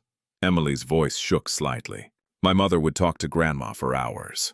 I thought she was being supportive, but now knowing what I know, I realize she was planting doubts, asking leading questions. Mom, are you sure David isn't overcharging you for care? Mom, have you thought about whether David has access to your bank accounts? Little comments that seemed innocent but built up suspicion over time. Did you ever witness your mother showing your grandmother documents? Yes, last year. I came to visit, and Mom had papers spread on the dining table. I asked what they were. She said financial records, helping Grandma organize her affairs. Grandma looked confused, upset. Mom told me to leave them alone, said she'd handle it. Patricia's head dropped. Emily's testimony, her own daughter, was devastating. Ms. Stevenson, did you discover any evidence of your mother's planning? Yes. Emily's voice grew stronger. I found documents in my mother's office. A timeline. Step-by-step instructions for manipulating Grandma. Notes about creating documentation to establish Uncle David's exploitation. It was premeditated. All of it. How did discovering this evidence make you feel about your mother? Betrayed. Horrified. I loved my grandmother. To know my mother deliberately confused and frightened her in her final years. Emily's voice broke. It's unforgivable. Brennan stood quickly. Objection, Your Honor. The witness's feelings are not relevant to probable cause determination. Sustained. Ms. Martinez, stick to facts. Martinez nodded. Ms. Stevenson, do you believe your mother manipulated your grandmother? Yes. Absolutely. The evidence is clear, and I'll testify to that at trial if needed. Patricia made a sound, half sob, half gasp. Dennis put his hand on her shoulder. She shrugged it off violently. Brennan declined to cross-examine Emily. What could he ask? She was Patricia's own daughter, testifying against her. After Emily stepped down, she walked out quickly, didn't look back. I followed her into the hallway during recess. Emily, she turned, tears streaming. That was the hardest thing I've ever done. Thank you for telling the truth. She's my mother. I'm sending my own mother to prison. Emily wiped her eyes. But Grandma deserved better. You deserved better. The truth matters more than my comfort. We stood in the hallway as courthouse staff and media passed by. Uncle and niece united in painful truth. Will you ever forgive her? I asked. I don't know. Maybe someday. But not now. Not while she's still lying to herself about what she did. Emily looked at me. Will you? Probably not. She stole something I can never get back. Mom's trust and my goodbye. That's not forgivable. Then we're both orphans in a way. I lost my mother to her crimes. You lost your sister to them. Emily squeezed my hand. At least we have each other. After recess, Judge Chen ruled quickly. I find probable cause exists for all charges. The evidence presented establishes that Patricia Anderson Carlson and Dennis Carlson engaged in systematic financial elder abuse, created forged documents, and conspired to defraud the estate. This matter is bound over for trial. Trial date of September 16th stands. Defendants remain in custody. The gavel struck. Patricia collapsed forward, sobbing. Dennis sat rigid, face red with suppressed rage. Brennan requested immediate sidebar. Judge Chen allowed it. They spoke in hushed tones for 5 minutes. When they returned, Judge Chen addressed the courtroom. Defense counsel has requested 30 days to consider plea negotiations. The people have agreed to keep plea discussions open during that period. Court is adjourned. Outside, the protest had grown. 75 people now. More signs. More media. I exited through the side entrance again, but media spotted me. Cameras swarmed. Anderson! Do you feel vindicated by today's hearing, Mr. Anderson? Your sister tried to kill herself. Do you bear responsibility, Mr. Anderson, your niece testified against her own mother. How does that make you feel? Chen and Martinez formed a barrier. No comment. Please respect Mr. Anderson's privacy. We pushed through to Chen's car. The crowd followed, shouting questions. As we drove away, I watched the courthouse recede in the mirror. The protesters, the media, the circus. It's going to be like this until trial, Chen said. Maybe worse. Public opinion is split. Some people see you as a hero standing up to elder abuse. Others see you as a vindictive brother destroying family. I don't care about public opinion. Your practice cares. Your reputation cares. Your life after this is over cares. Chen glanced at me. David, you're winning every legal battle. But you're losing the PR war. That has consequences. That evening, the news coverage was extensive. Every local station led with the story. Daughter accused of elder abuse, held for trial. The coverage was split, just as Chen predicted. Channel 8 focused on the evidence. The forgery, the manipulation, the financial desperation, portrayed Patricia as calculating and cruel. Channel 10 focused on the family angle. Patricia's suicide attempt, Emily's devastating testimony, the destroyed family, portrayed me as unforgiving and harsh. Social media exploded. The Facebook Justice for Patricia group doubled to 400 members, but a counter-group formed, Justice for Margaret Anderson, focused on elder abuse awareness. They had 300 members by midnight. I was trending on local Twitter. Half the posts supported me, half condemned me. Finally, someone holds elder abusers accountable. Justice for David. He's destroying his own family over money he doesn't even need. I forgive Patricia. The daughter's testimony was heartbreaking. She manipulated a dying woman. Lock her up. His sister tried to kill herself, and he still won't show mercy. Jan's heartless. I turned off my phone. Didn't want to see more. The following week was brutal. More patient cancellations. 47 total now. My practice revenue dropped 25%. A local parenting blogger wrote an op-ed titled, "When Justice Becomes Vengeance, the Anderson Case." It went viral. 15,000 shares. Comments section full of arguments. A competing dentist in La Jolla took out an ad in the local paper. Compassionate dental care from a provider who values family. Subtle dig. Several of my former patients switched to him. Sarah pulled me aside Thursday morning. "Dr. Anderson, I need to tell you something. I've been offered a position at another practice. Better pay, less. Controversial environment. I'm giving my notice. 2 weeks. She'd been with me 8 years. Loyal, competent, irreplaceable. I understand, Sarah. Thank you for everything. I'm sorry. My husband thinks it's better for our family if I'm not associated with this situation. The media attention, the protests, it's affecting us." After she left, I sat in my office alone. Practice falling apart. Staff leaving. Reputation damaged. All because I'd pursued justice. Was it worth it? Friday morning, Brennan called Martinez. She conferenced me in. "Ms. Martinez, my clients wish to discuss a plea arrangement." "I'm listening." "Patricia will plead guilty to 1 count of elder abuse. Dennis will plead guilty to 1 count of conspiracy. We recommend suspended sentences, probation, with community service, and full restitution to David Anderson." "No prison time!" Martinez's voice was ice. "Your clients committed serious felonies. Forgery, systematic manipulation, financial fraud, and you want probation. My clients have already suffered tremendously." Patricia has been in custody for 6 weeks. She attempted suicide. Dennis has lost his law license. The bar suspended him pending outcome of this case. They've lost their home to foreclosure. Their lives are destroyed. Isn't that punishment enough? "No," I said. "It's not. Mr. Anderson, please. Your clients destroyed my relationship with my dying mother. They forged documents. They manipulated a woman with Parkinson's disease. They committed premeditated fraud. Probation isn't justice. It's a slap on the wrist." "What do you want?" "Blood. I want them to serve real prison time for serious crimes. 2 years minimum. Each." Brennan sighed. "We can't accept that. Patricia won't survive prison. Her mental health is fragile. She should have considered that before committing felonies. Mr. Anderson, you're her brother.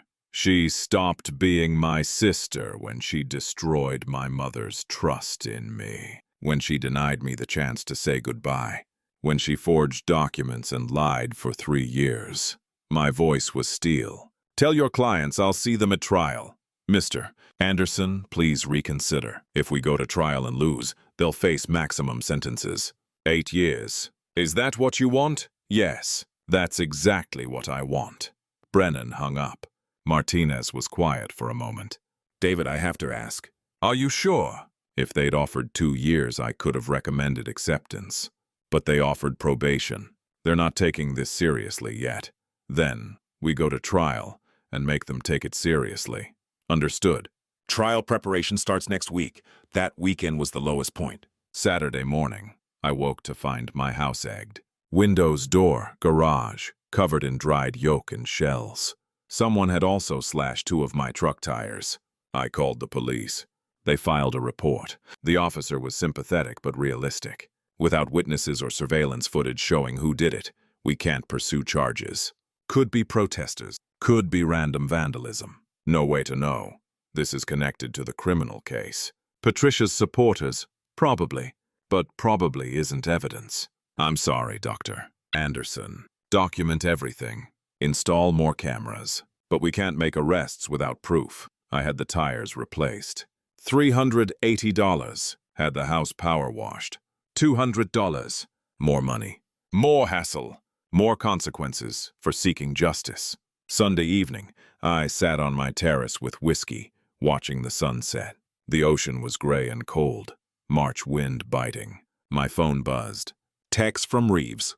Saw the news coverage. You're holding up remarkably well given the circumstances. Remember, you're on the right side of this.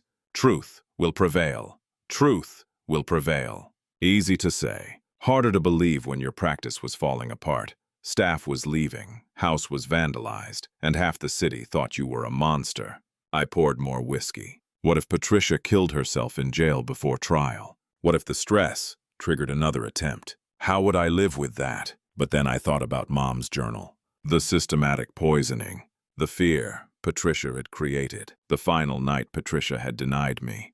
No, Patricia's choices were hers. Her consequences were hers. I wouldn't take responsibility for them. But God, it was hard. The doorbell rang. 9 p.m. Late for visitors. I checked the security camera. A man I didn't recognize. 50s, casual clothes, kind face. I opened the door with the chain lock engaged. Yes. Dr. Anderson? I'm Richard Morrison. No relation to Kevin Morrison, Patricia's civil attorney. I'm a retired FBI agent specialized in elder fraud. I saw the news coverage of your case. Could I speak with you for a few minutes? Are you working for Patricia's defense?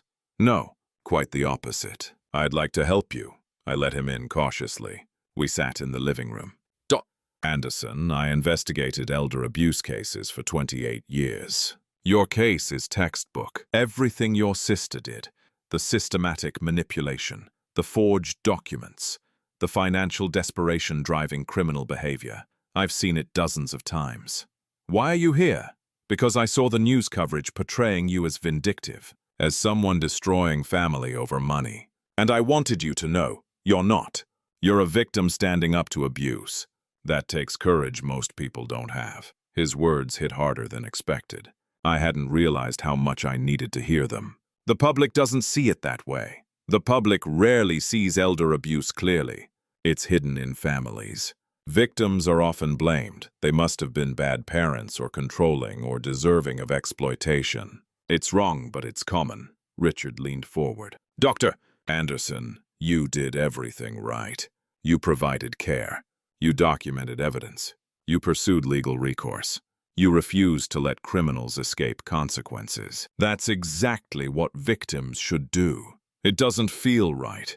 It feels destructive. Because you're a good person. Good people feel guilt even when they've done nothing wrong. But listen to me, your sister made choices. She manipulated your mother. She forged documents. She committed crimes. Those choices have consequences. You didn't create those consequences. She did. We talked for an hour. Richard shared stories from his cases. The patterns he'd seen, the victims who'd fought back successfully, the ones who hadn't and regretted it. When he left, he handed me his card. If you need someone to talk to during trial, call me. Someone who understands what you're going through. And Dr. Anderson, stay strong. You're doing the right thing even when it's the hardest thing. After he left, I sat in the quiet house, his words echoing. You're doing the right thing even when it's the hardest thing. Monday morning, I returned to work. Smaller patient load, missing staff, damaged reputation, but still standing. Between patients, Martinez called. Brennan reached out again. New offer. Patricia pleads guilty to 1 count of elder abuse. Dennis to 1 count of conspiracy. They'll accept 18 months in county jail plus 3 years probation. Full restitution to you. 18 months. Less than 2 years. That's not enough. David, it's real prison time. It's a guaranteed conviction. It avoids trial risk. No. They face all charges, or we go to trial. You're certain? Because if we go to trial and they're somehow acquitted, we go to trial. I want a jury to hear everything. Every forged document. Every manipulated conversation. Every lie. I want 12 people to judge Patricia and Dennis based on the full evidence. Not a negotiated plea that minimizes what they did. Martinez was silent for a long moment. Understood. Trial preparation starts Wednesday. September 16th is 5 months away. We use that time to build an airtight case. I'll be ready, because that's what this was about now. Not just justice for Mom, not just punishment for Patricia, but establishing truth, creating a record, making sure that everyone, jury, judge, public, heard the full story. Then, whatever happened, I could live with it. The consequences had been brutal, but they'd been worth it. I hoped. 5 months passed in a strange limbo. Practice stabilized at reduced capacity. I hired a new office manager, younger, less experienced than Sarah, but eager. Patient load remained down 30%, but the remaining patients were loyal. The media attention gradually faded. Other stories replaced mine. The protesters moved on to different causes. Social media found new controversies. But the trial loomed. September 16th, circled on my calendar in red. Martinez and I met weekly. Trial preparation consumed hours, reviewing evidence, practicing testimony, anticipating defense strategies. Melissa prepared exhibits, organized witnesses, built the prosecution's case into an ironclad narrative. Chen continued investigating, finding additional evidence. Bank records showing Patricia had taken loans from Mom, totaling $40,000 over 3 years. Loans never repaid. Phone records documenting the systematic Sunday calls. Everything documented, everything provable. Patricia and Dennis remained in county jail. Brennan filed multiple motions to reduce bail, all denied. They'd violated court orders, were flight risks, were facing serious prison time. Judge Chen wasn't budging. Emily visited me twice. She moved to San Diego from San Francisco, wanting to be present for the trial. We had dinner, talked carefully around the looming event. Are you ready? She asked over pasta at a quiet restaurant. As ready as I can be. Mom sent me letters from jail. 15 of them. I haven't opened them. That's your choice. She says she's sorry. That's what Dennis told me when he called. I didn't answer, but he left voicemail. She's sorry. She's changed. She's learned her lesson. Emily's eyes were hard. But if she'd really learned, she would have accepted a plea deal that included real prison time instead of fighting for probation. Brennan's made 3 more offers, each one slightly more prison time. The last was 2 years. Martinez recommended I accept. I refused. Why? I thought about Mom's final night, her voice asking for me. Patricia refusing to call. Because 2 years doesn't reflect the magnitude of what she did. 8 years of my care, erased by 3 years of manipulation. Mom's final moments stolen from me. That deserves more than 2 years. Emily nodded slowly. I'll be there, every day of the trial. Supporting you, even though she's your mother. Especially because she's my mother. Someone has to stand for Grandma. Someone has to demand accountability. If her own daughter won't, who will? September 15th, the day before trial. I couldn't sleep. Lay awake thinking about everything that had led here. The photographer's phone call 14 months ago. Mom's journal. The forgery. The probate case. Judge Foster's ruling. The criminal charges. The preliminary hearing. The media circus. The destroyed practice. The vandalism. The hate mail and support mail in equal measure. All of it converging on tomorrow. At 3 a.m., I gave up on sleep. Made coffee. Sat on the terrace watching the dark ocean. My phone buzzed. Text from Martinez. Can't sleep either. Trial nerves are normal. Remember, we have overwhelming evidence. The truth is on our side. Get rest if you can. Tomorrow we fight for Margaret. Tomorrow we fight for Margaret, my mother, who died believing I was a thief. Tomorrow a jury would hear the truth. All of it. And they'd decide. September 16th, 9 a.m. Department 23, Superior Court of San Diego County. The courtroom was packed. Media filled the gallery. This time cameras were allowed for opening statements only. Sketch artists, reporters with notebooks. The Justice for Patricia group occupied 2 rows. The Justice for Margaret group occupied 2 more. Chen, Reeves, Melissa. Rosario. Emily in the front row directly behind me. I wore a dark suit.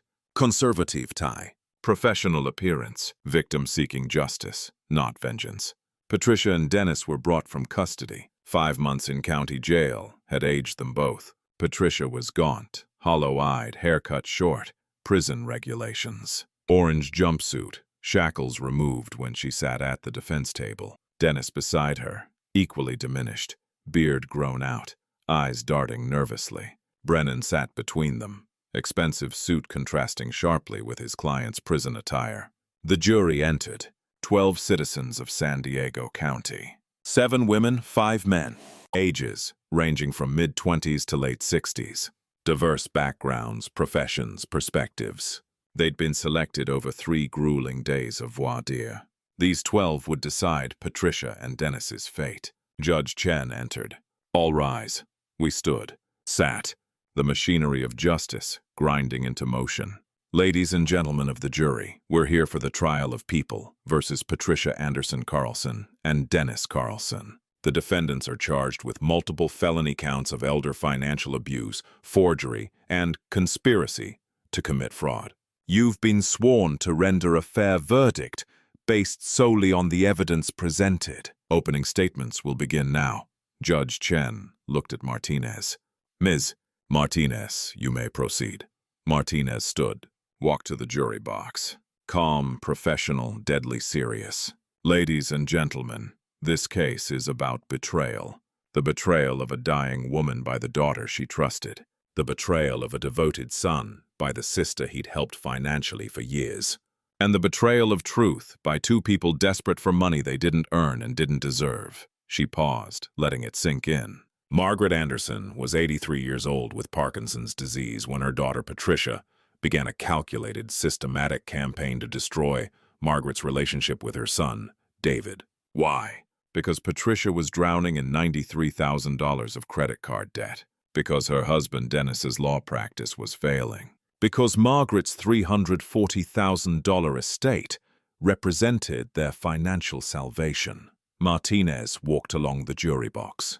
Over 3 years, Patricia called her mother every Sunday. Hour-long calls. Friendly conversations on the surface. But underneath poison. Little comments. Planted doubts. Mom, are you sure David isn't overcharging you? Mom, do you know where your money is going? Mom, be careful. Sometimes family members take advantage. She displayed a photo on the screen. Mom, in her wheelchair, smiling. Margaret Anderson was a vibrant woman who loved both her children, but Parkinson's disease made her vulnerable.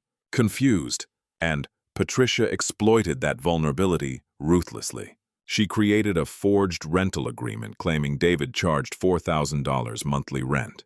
She showed this document to her confused mother repeatedly until Margaret believed it was real. Another photo. The forged document highlighted signatures.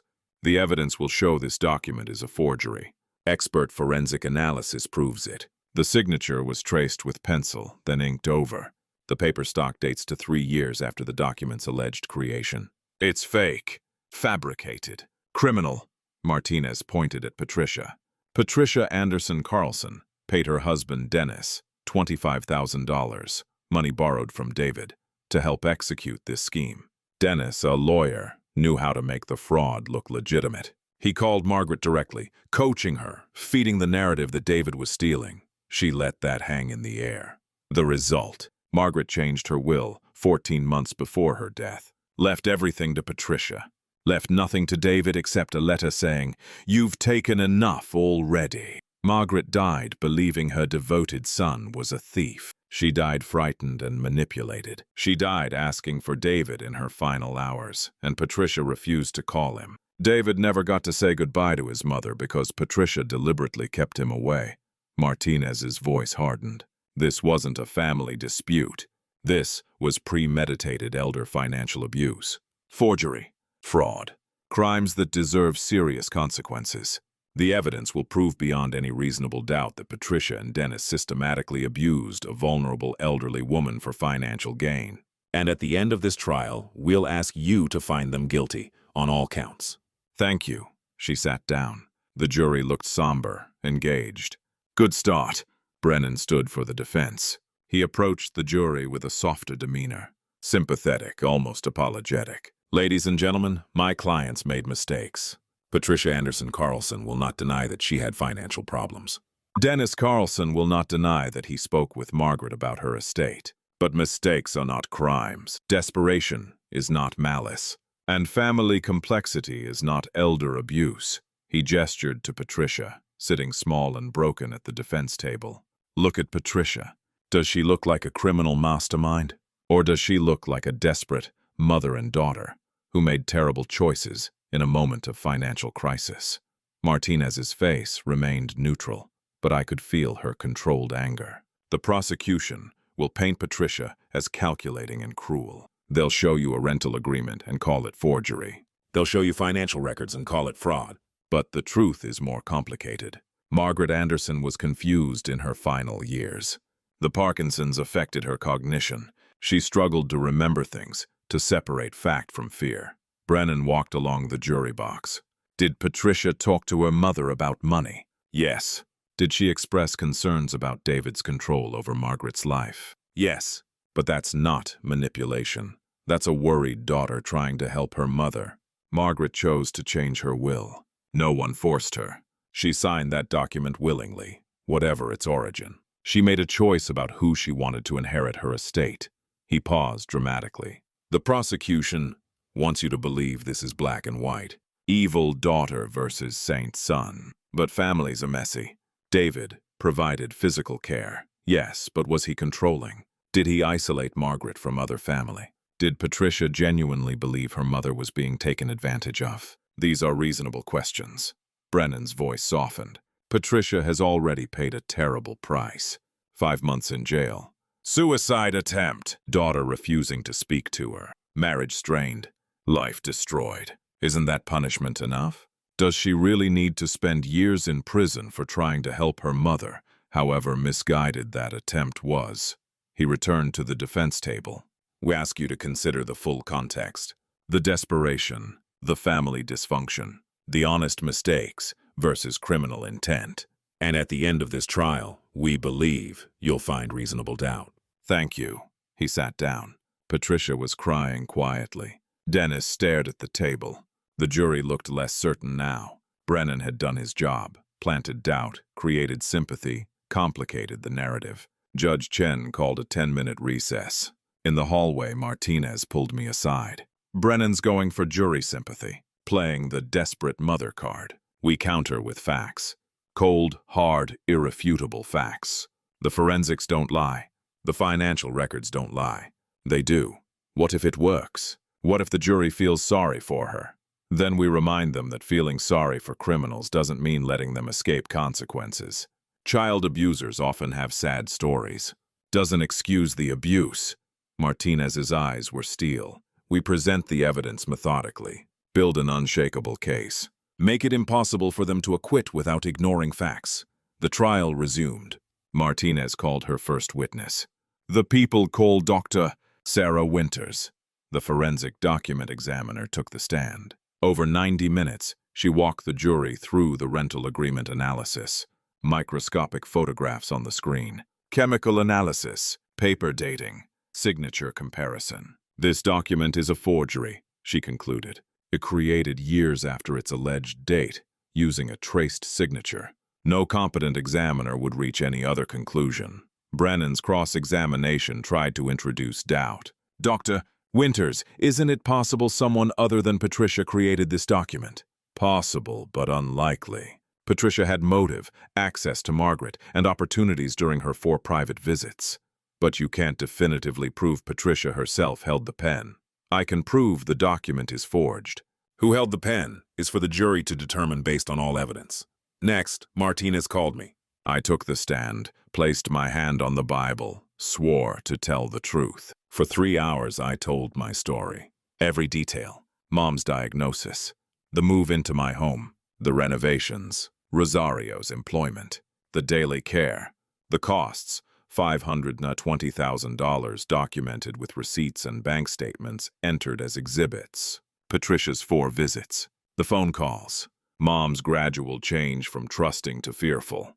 Mr. Anderson, did you ever charge your mother rent? Never. Not $1 in 8 years. Did you ever see this rental agreement before your mother's death? No. I've never seen it before the notary showed it to me after her funeral. How did discovering your mother believed you'd stolen from her make you feel? Devastated. I'd spent 8 years caring for her. $500,000.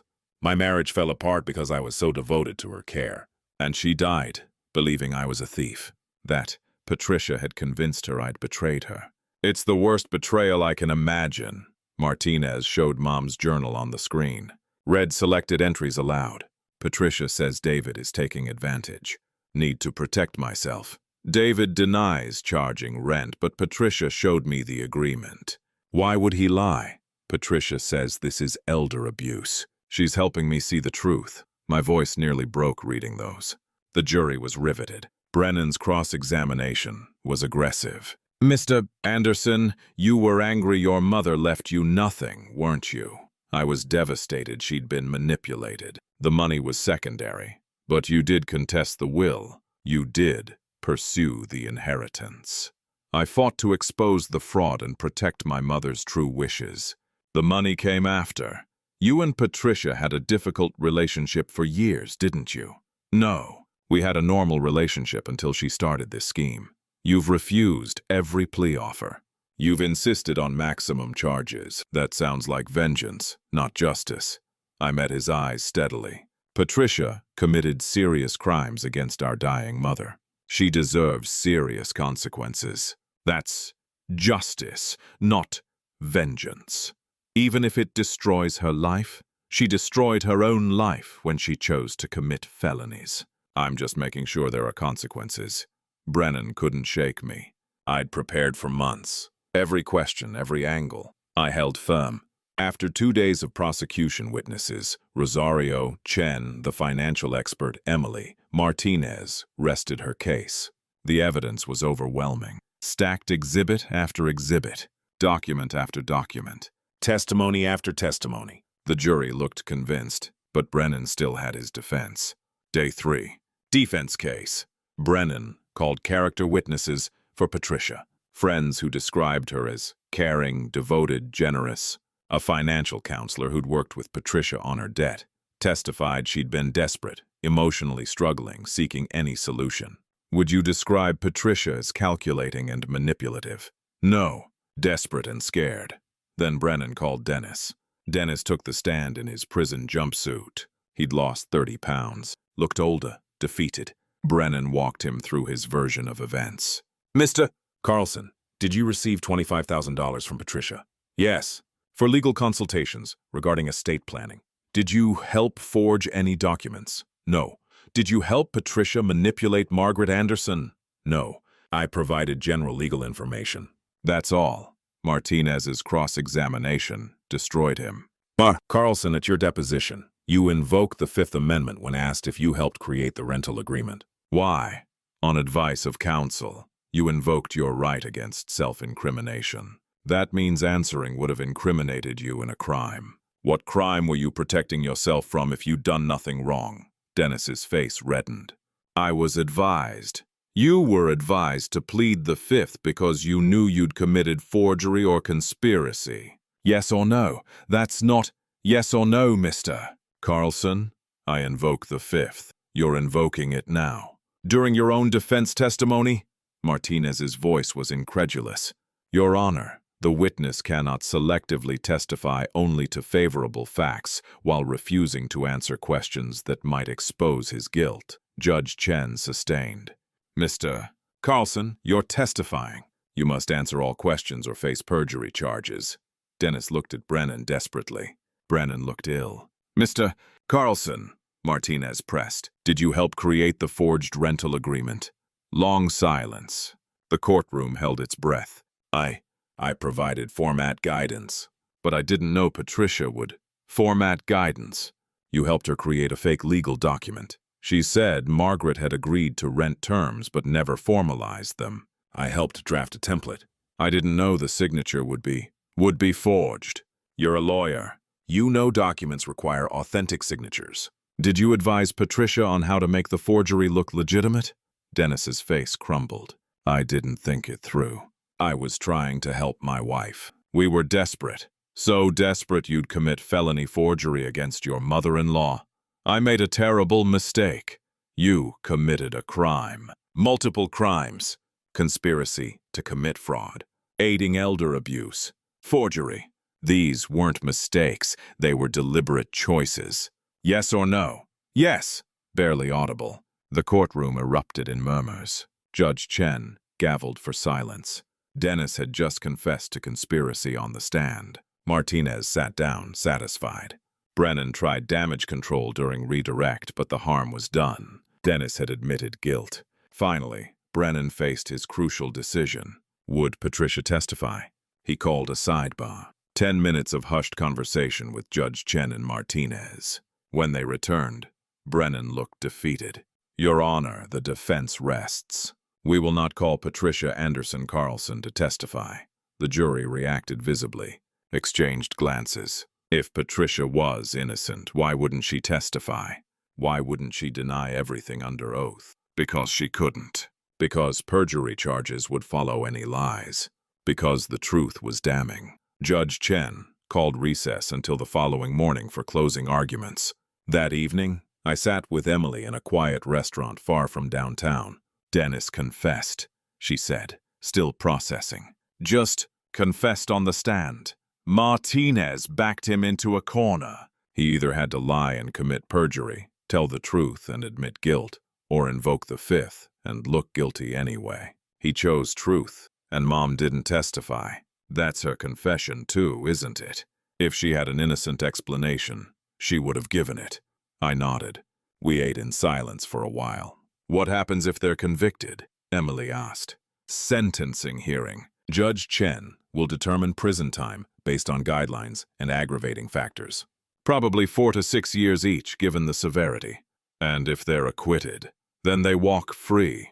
And I live with knowing the legal system failed to hold them accountable. Do you think they'll be convicted? Based on evidence? Absolutely. Based on jury sympathy? I don't know. People do unpredictable things. Emily looked at her untouched food. Part of me wants her convicted. Part of me wants her acquitted, so I don't have to live with knowing my testimony helped imprison my mother. Your testimony told the truth. Whatever the jury decides, you did the right thing. Did I? Or did I betray family? Emily, your mother betrayed family when she manipulated your grandmother. You just refused to perpetuate the betrayal by lying. There's a difference. We finished dinner quietly. 2 people carrying impossible weights. Day 4. Closing arguments. Martinez went first. She stood before the jury, confident and clear. Ladies and gentlemen, over 3 days you've heard overwhelming evidence. Expert testimony proving forgery. Financial records proving motive. Witness testimony documenting systematic manipulation. And Dennis Carlson's own confession that he helped create the fake rental agreement. She walked to the exhibit table, pointed to the stacks of evidence. This isn't a complicated case. It's not ambiguous. Patricia and Dennis committed clear, deliberate crimes. They forged documents, They manipulated a dying woman. They conspired to steal an inheritance through fraud. These are facts, proven beyond any reasonable doubt. Martinez addressed the jury directly. The defense wants you to feel sorry for Patricia. She was desperate. She was scared. She made mistakes. But desperation doesn't excuse crime. Fear doesn't justify elder abuse. And mistakes require accountability. She displayed Mom's photo again. Margaret Anderson deserved better. She deserved to die with dignity, trust, and peace. Instead, she died frightened and confused, believing her devoted son was a thief. Patricia did that to her. Deliberately. Systematically. Over 3 years. Martinez's voice grew stronger. Your verdict sends a message, not just about this case, but about elder abuse generally. If you acquit, you tell abusers that desperation is an excuse, that family manipulation is acceptable, that crimes against the elderly are somehow less serious. But if you convict, you tell victims the truth matters, that abuse has consequences, that the legal system protects the vulnerable. She returned to her seat. The evidence is overwhelming. The crimes are proven. We ask you to convict Patricia Anderson Carlson and Dennis Carlson on all counts. Thank you. Brennan stood for his closing. He looked tired, knowing he'd lost, but having to make the argument anyway. Ladies and gentlemen, I won't insult your intelligence by pretending my clients are innocent. They made terrible choices. Dennis admitted helping create that document. Patricia's silence speaks to her guilt. But the question isn't whether they made mistakes. It's whether those mistakes constitute the serious felonies they're charged with. He walked slowly along the jury box. Elder abuse requires intent to harm. Did Patricia intend to harm her mother? Or did she genuinely, however mistakenly, believe David was taking advantage? Forgery requires knowing creation of false documents. Did Dennis know the signature would be traced? Or did he provide a template believing Margaret would sign it legitimately? Brennan spread his hands. These are questions of intent, of state of mind, and intent is hard to prove. Maybe Patricia was wrong. Maybe Dennis was foolish. But wrong and foolish don't equal criminal beyond reasonable doubt. He pointed to Patricia, still in her orange jumpsuit, crying quietly. Look at her. She's lost everything. Her freedom, her daughter, her future. She'll carry this shame forever. Isn't that punishment enough? Do you need to send her to prison for years to satisfy justice? Brennan's voice softened. I'm asking you to find compassion, to recognize human weakness, to acknowledge that families fail in complicated ways, and to find reasonable doubt in the spaces between evidence and intent. Thank you. He sat down. Patricia gripped his arm, still crying. Judge Chen instructed the jury, explained the charges, defined reasonable doubt, outlined deliberation procedures. You will now retire to deliberate. A bailiff will escort you to the jury room. You must reach unanimous verdicts on each count. Take your time. Be thorough. Justice depends on your careful consideration. The jury filed out. The wait began. Hour 1. Nothing. I sat in the courthouse cafeteria with Martinez and Chen. Couldn't eat. Coffee tasted like ash. By average jury deliberates 6 to 8 hours on cases this complex. Martinez said. Quick verdict could mean strong conviction. Long deliberation could mean they're struggling with sympathy arguments. Hour 3. Still nothing. I walked the courthouse halls. Emily joined me. We didn't talk much. Just walked. Hour 5. Message from the bailiff. Jury requested to review the forensic analysis of the rental agreement. Good sign. They were focusing on facts, not sympathy. Hour 7. Another message. Jury requested Margaret's journal. Also good. They were examining the manipulation evidence. Hour 9. I was exhausted, ready to collapse. Martinez looked concerned. Long deliberation worries me. They should have decided by now based on evidence. If they're still out, someone's holding out, arguing for sympathy over facts. But at hour 10, the message came. Verdict reached. My heart hammered as we returned to the courtroom. Same seats, same positions, but everything felt different. Heavier. Finale. The jury filed in. I tried to read their faces. Nothing. Professional neutrality. Patricia and Dennis were brought from holding. Patricia could barely walk. Dennis had to support her. Judge Chen addressed the courtroom. The jury has reached verdicts. I remind everyone that emotional outbursts will not be tolerated. Please remain seated and quiet, regardless of the verdicts. He turned to the jury. Madam Foreperson, has the jury reached unanimous verdicts? A woman in her 50s stood. Yes, Your Honor. Please hand the verdict forms to the bailiff. The bailiff carried papers to Judge Chen. He reviewed them silently. His expression revealed nothing. The defendants will rise. Patricia and Dennis stood, Brennan between them, hands on their shoulders. I held my breath. In the matter of the people versus Patricia Anderson Carlson, on the charge of elder financial abuse, how do you find? Guilty. Patricia collapsed. Dennis caught her. Brennan steadied them both. On the charge of forgery. Guilty. Patricia's sobs echoed through the courtroom. On the charge of conspiracy to commit fraud. Guilty. In the matter of the people versus Dennis Carlson, on the charge of conspiracy to commit fraud. Guilty. On the charge of aiding and abetting elder abuse. Guilty. Judge Chen thanked the jury. You are dismissed with the court's gratitude. Sentencing hearing is scheduled for October 15th, 30 days from now. Defendants remain in custody. Court is adjourned. The gavel struck. Guilty. All counts.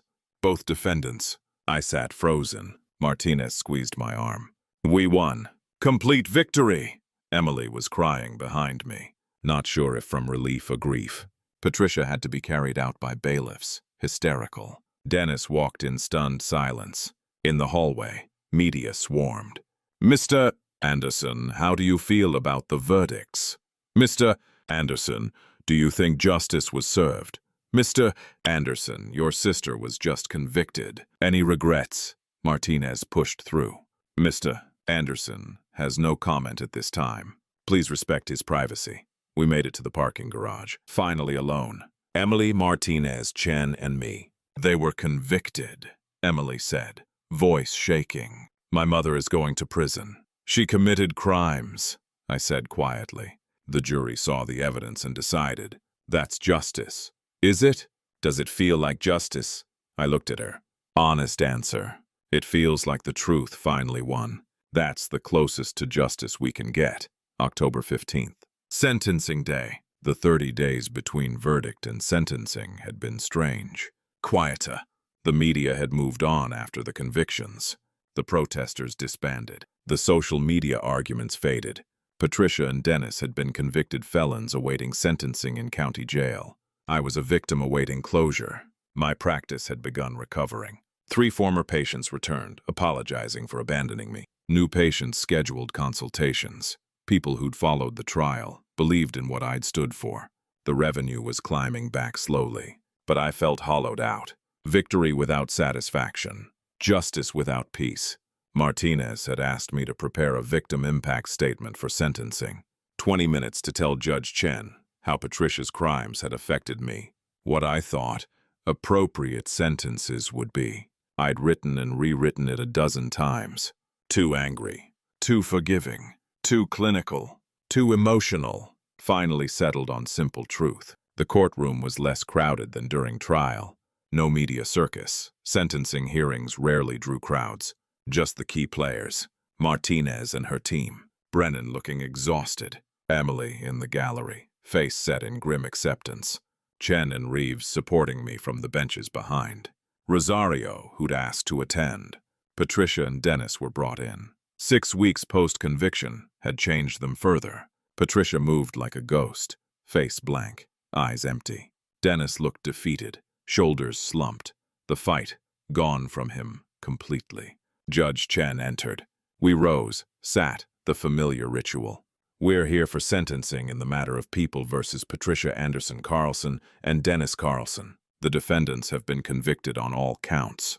Before I impose sentence, I'll hear from the victim. Mr. Anderson, please approach. I walked to the podium, my prepared statement in my hands. Looked at Judge Chen, then briefly at Patricia. She didn't meet my eyes. I began. Your Honor, 8 years ago, my mother was diagnosed with Parkinson's disease. Without hesitation, I opened my home to her, renovated my house, hired full-time care, provided everything she needed. I spent over $500,000 and countless hours making sure her final years were comfortable, safe, and filled with love. My voice stayed steady. Patricia visited our mother 4 times in 8 years. 4 times! But she called every Sunday. I thought those calls were about love, about staying connected. I was wrong. They were about manipulation, about systematically poisoning our mother's perception of me, about creating a false narrative that I was stealing from her. I looked at the judge. The financial loss, the $340,000 Patricia tried to steal, that's not what hurt me most. Money can be recovered, but what Patricia stole from me can never be recovered. She stole my mother's trust. She stole my mother's final years of peace. And most painfully, she stole my goodbye. My voice caught slightly. I pushed through. The night before my mother died, she asked for me, said my name, asked someone to call me. Patricia was there. She refused. She deliberately kept me away from my dying mother's bedside. I never got to say goodbye. Never got to tell Mom I loved her one more time. Never got to make sure she knew in her final moments that I'd cared for her out of love, not obligation or greed. Patricia's shoulders shook. She was crying, but I didn't stop. Patricia created a forged document. She manipulated a woman with Parkinson's disease.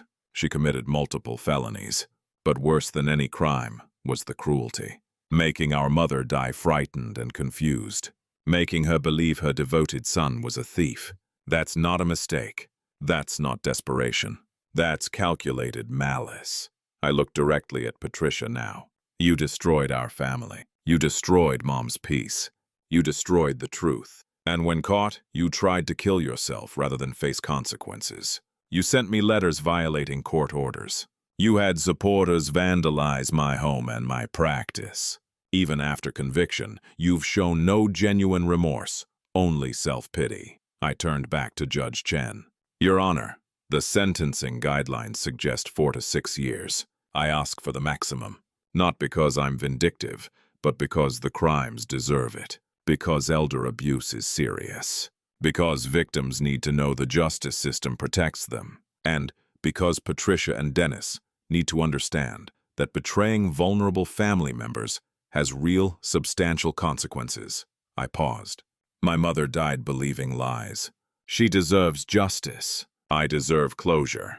And every elder vulnerable to family manipulation deserves to know their abuse won't be tolerated. Thank you. I returned to my seat. The courtroom was silent. Emily was crying quietly. Even Brennan looked affected. Judge Chen made notes, then addressed Brennan. Does either defendant wish to make a statement? Brennan conferred with Dennis briefly. Dennis shook his head. Your Honor, Dennis Carlson declines to speak. Ms. Anderson Carlson. Patricia stood slowly. Her voice was barely audible. Your Honor, I want to say I'm sorry. To David. To my mother's memory. To Emily. She looked at me finally. I was desperate. I made terrible choices. I convinced myself I was helping Mom, protecting her. But David's right. I was lying to myself. I knew what I was doing was wrong. I just didn't want to admit it. Her voice broke. I've lost everything. My freedom, my daughter, my brother, my self-respect. I'll carry this shame for the rest of my life. I don't expect forgiveness. I don't deserve it. I just want David to know Mom loved you. Even through my lies, even through the confusion. Some part of her knew you loved her. I saw it the night before she died, when she asked for you. That was real love breaking through my manipulation. She wiped her eyes. I'm sorry. I'm so sorry. That doesn't fix anything. But I need you to know I said it. She sat down, collapsing into her chair. Judge Chen reviewed documents for several minutes. The silence stretched. Finally, he spoke. I've presided over hundreds of criminal cases in my 20 years on the bench. This case stands out for its calculated cruelty. The defendants didn't commit crimes of passion. They committed crimes of planning, of systematic execution, of deliberate manipulation, of a vulnerable victim. He looked at Patricia and Dennis. Mrs. Anderson Carlson, you visited your mother 4 times in 8 years while your brother provided daily care. That alone speaks volumes about who truly loved Margaret. But beyond neglect, you actively harmed her. You created false documents. You poisoned her mind against her devoted son. You stole her peace in her final years. And you denied David the chance to say goodbye. That last act, that casual cruelty, reveals who you really are. Patricia's head dropped. Mr. Carlson, as an attorney, you had special responsibility to uphold the law. Instead, you helped your wife commit multiple felonies. You confessed on the stand that you provided format guidance for creating the forged rental agreement. You knew what you were doing was wrong. You did it anyway. Judge Chen picked up his sentencing documents. The sentencing guidelines for elder financial abuse range from 2 to 4 years. For forgery, 2 to 4 years. For conspiracy, 1 to 3 years. Sentences can run consecutively or concurrently, depending on circumstances. He paused. I find substantial aggravating factors. Premeditation, vulnerable victim, breach of family trust, abuse of professional position by Mr. Carlson, lack of genuine remorse, Mrs. Anderson. Carlson's apology today rings hollow given her behavior throughout this process. Judge Chen looked at Patricia. Patricia Anderson Carlson, on the count of elder financial abuse, I sentence you to 4 years in state prison. On the count of forgery, I sentence you to 4 years in state prison to run consecutively. On the count of conspiracy to commit fraud, I sentence you to 2 years in state prison to run concurrently with the first count. Total sentence, 8 years in state prison. Patricia made a strangled sound. Brennan held her up. Dennis Carlson, on the count of conspiracy to commit fraud, I sentence you to 3 years in state prison. On the count of aiding and abetting elder abuse, I sentence you to 4 years in state prison to run consecutively. Total sentence, 7 years in state prison. Dennis went pale. 7 years. He'd be in his early 60s when released. Both defendants are ordered to pay full restitution to David Anderson in the amount of $87,000 for legal fees plus $50,000 in compensatory damages. You are also ordered to have no contact with David Anderson for a period of 10 years following your release. Judge Chen set down his papers. I want to say something directly to both of you. You committed serious crimes against a vulnerable woman who trusted you. You prioritized money over family, lies over truth, greed over love. You have destroyed lives, your mother's, your brother's, your daughter's, your own. These sentences reflect society's judgment that such behavior is intolerable. He looked at me. Mr. Anderson, I hope this provides some measure of closure. What you endured was unconscionable. The law cannot restore your relationship with your mother, but it can acknowledge the wrong done to you and ensure consequences for those who did it. I hope you can find peace. Thank you, Your Honor. Court is adjourned. The gavel fell. Final. Irrevocable. 8 years for Patricia. 7 for Dennis. Plus restitution. Plus probation after release. Their lives effectively over as they'd known them. Bailiffs moved to take them into custody. Patricia couldn't walk. They had to half-carry her out. Dennis followed in numb silence. As Patricia passed the gallery, she looked at Emily one last time. Emily looked back, tears streaming, but said nothing. Then they were gone, through the custody door, into the California prison system, into the consequences they'd spent 2 years trying to avoid. In the courthouse hallway, Martinez shook my hand. 8 and 7 years. Judge Chen threw the book at them. That's a complete victory, David. You should feel proud. Did I feel proud? I felt exhausted, relieved, sad, angry, empty, but proud. Not quite. Emily found me by the elevators. 8 years. My mother will be 64 when she gets out. Her voice was hollow. I'll be 34. Half my 30's gone while she's in prison. Emily, I know. She deserves it. She committed crimes. But Uncle David, she's still my mother. And I just watched her get sentenced to 8 years. Because I testified against her. How do I live with that? I took her hands. You live with it by knowing you told the truth. That you stood up for your grandmother. That you refused to perpetuate lies. Emily, you didn't put your mother in prison. She put herself there with her choices. You just refused to help her escape consequences. Will you visit her? In prison? The question surprised me. No, never. What if she reaches out after she serves her time? Years from now, I don't know. Maybe I'll feel differently in 8 years. But right now, she's dead to me. She killed our relationship when she killed Mom's trust in me. Emily nodded slowly. I think I'll visit her. Eventually. Not soon, but someday. Because I need to know I'm not her. That I can show mercy, even when she didn't deserve it. Does that make me weak? It makes you compassionate. And braver than I am. We rode the elevator down together. Outside, October sunshine warmed the courthouse steps. Beautiful day. Ordinary day. Life continuing despite everything. Chen appeared beside us. David, the estate distribution is complete. Final transfer should hit your account by end of week.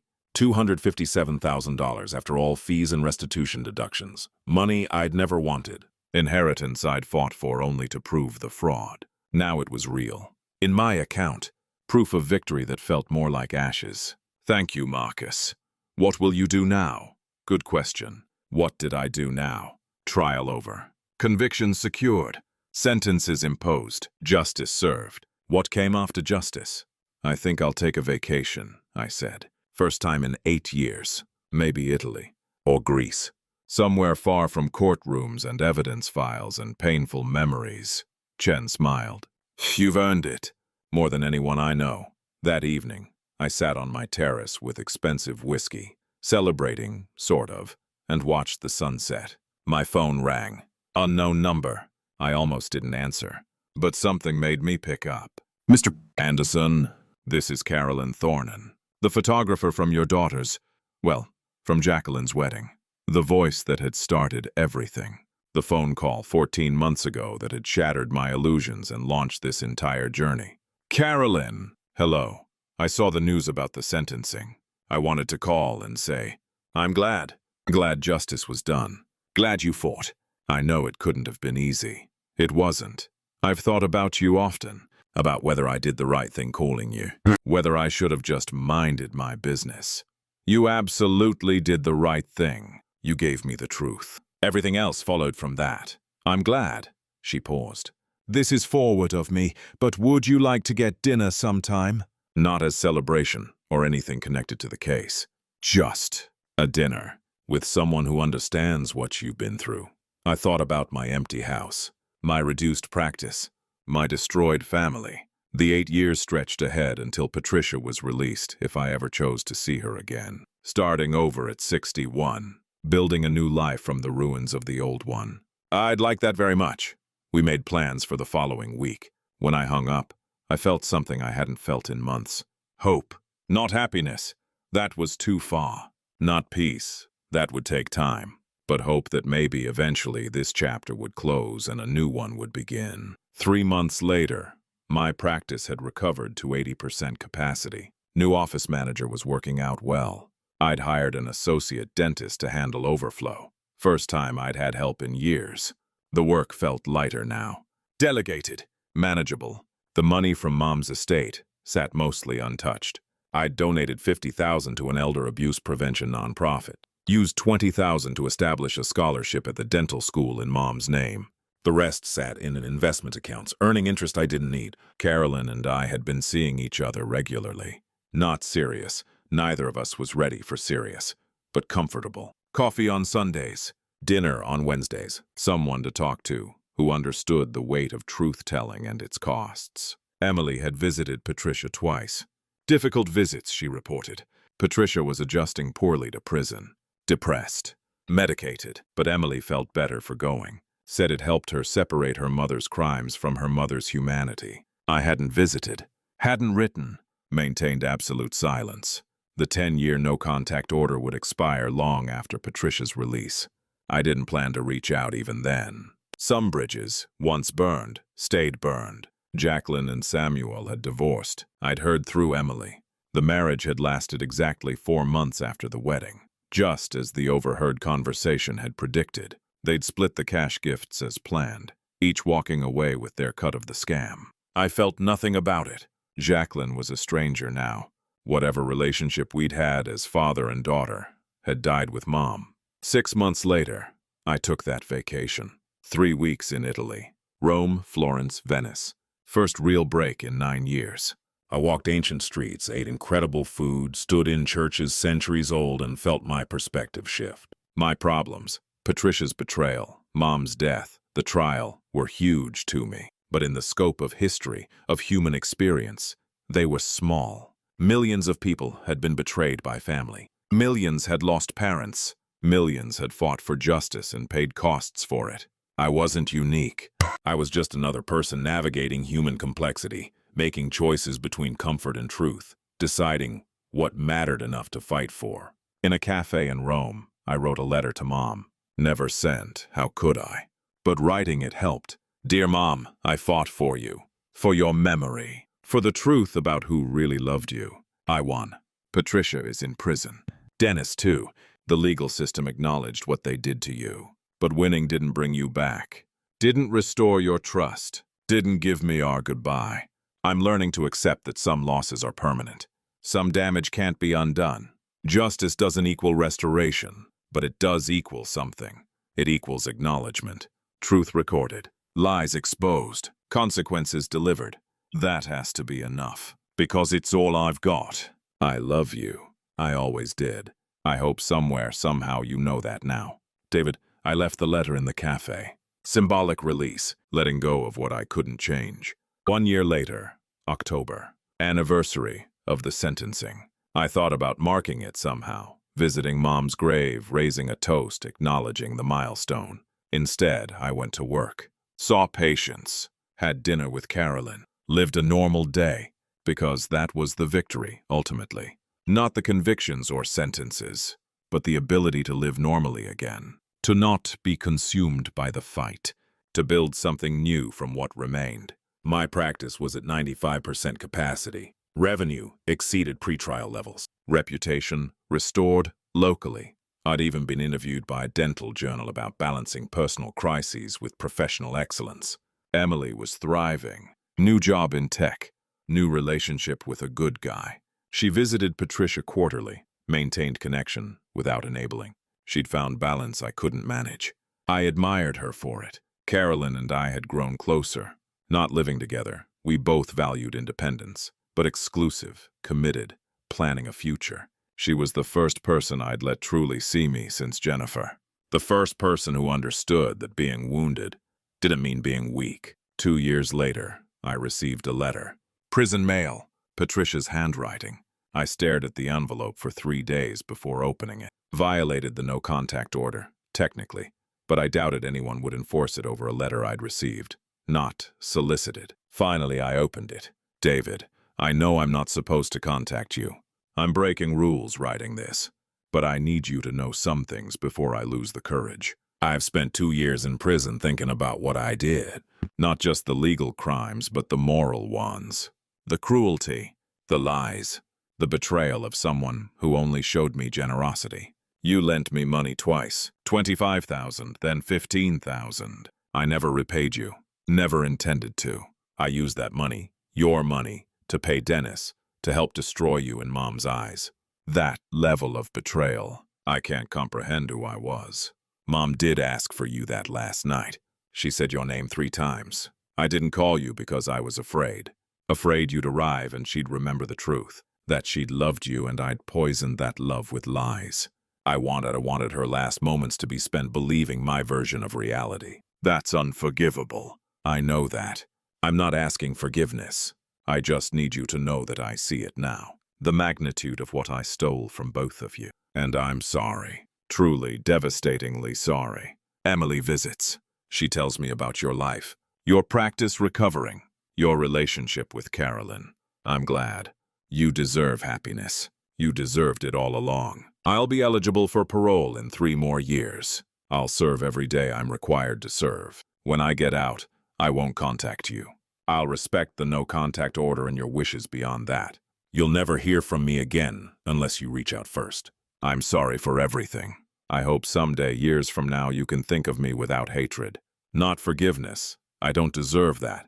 But maybe just neutrality. Maybe that would be enough. Patricia, I read it 3 times, then filed it away in the box with all the trial documents.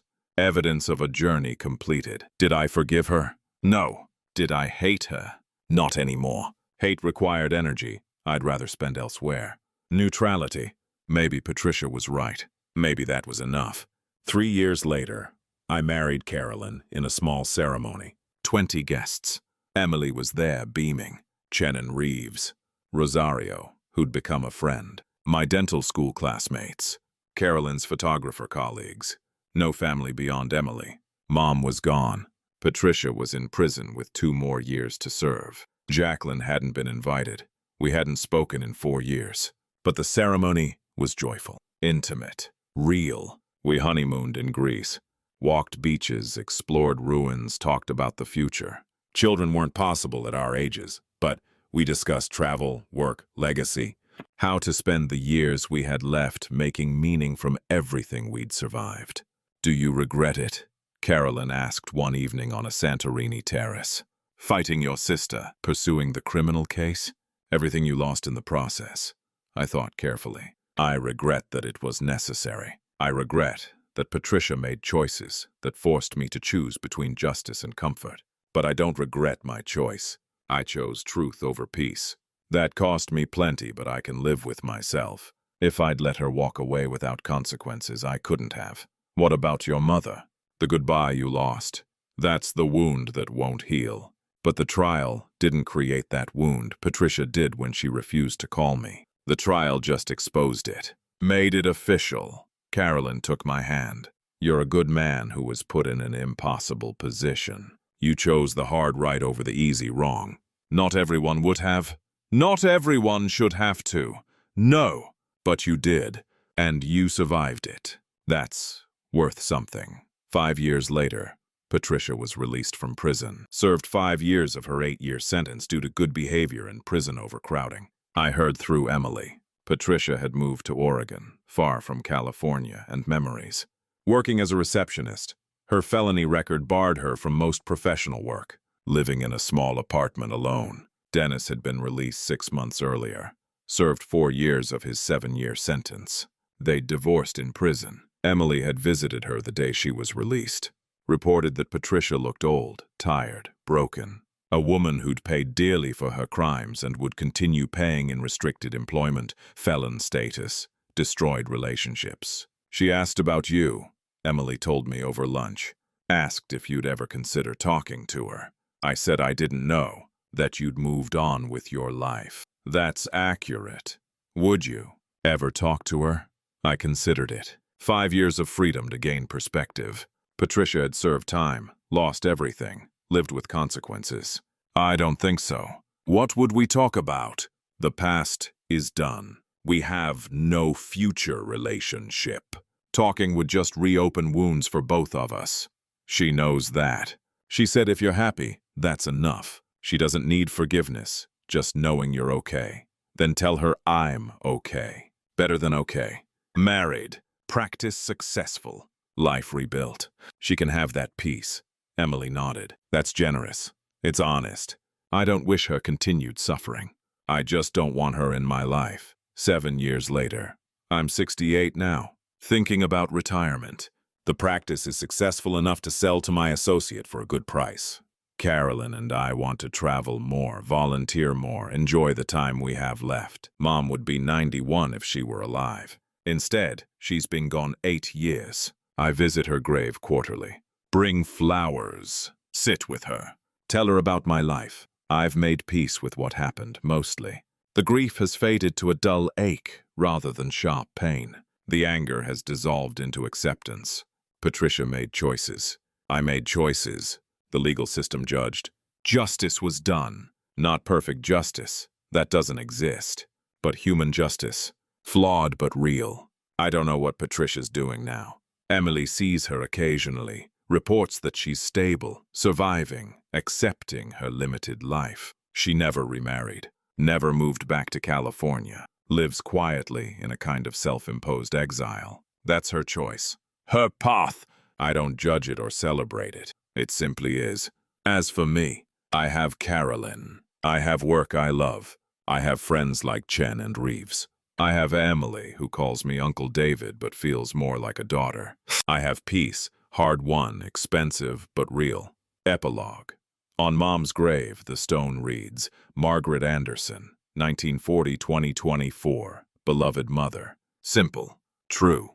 Incomplete. She was beloved. By me. Despite everything. Despite the manipulation and confusion and fear Patricia created. Mom was beloved. I stand at her grave this autumn morning, 7 years after the sentencing, and I say what I've said 100 times. I loved you, Mom.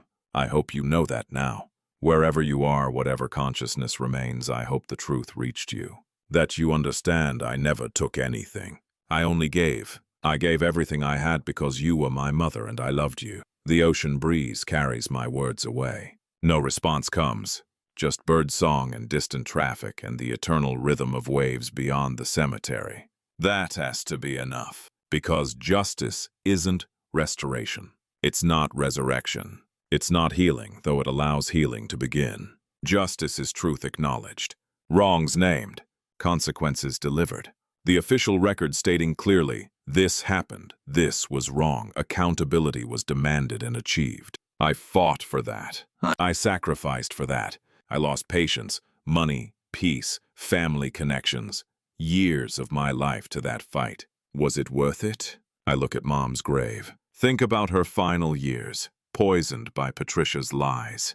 Think about the goodbye I never got. Think about dying, believing your devoted son was a thief. Then I think about Judge Foster's ruling, Judge Chen's sentence, the jury's verdict, the official record stating clearly, David Anderson loved his mother. Patricia Anderson Carlson betrayed them both. The truth wins. Yes, it was worth it. Not because it brought Mom back. Not because it restored our relationship. Not because it made me feel good. But because truth matters. Because the vulnerable deserve protection. Because elder abuse deserves consequences. Because betrayal shouldn't be cost-free. I fought. I won.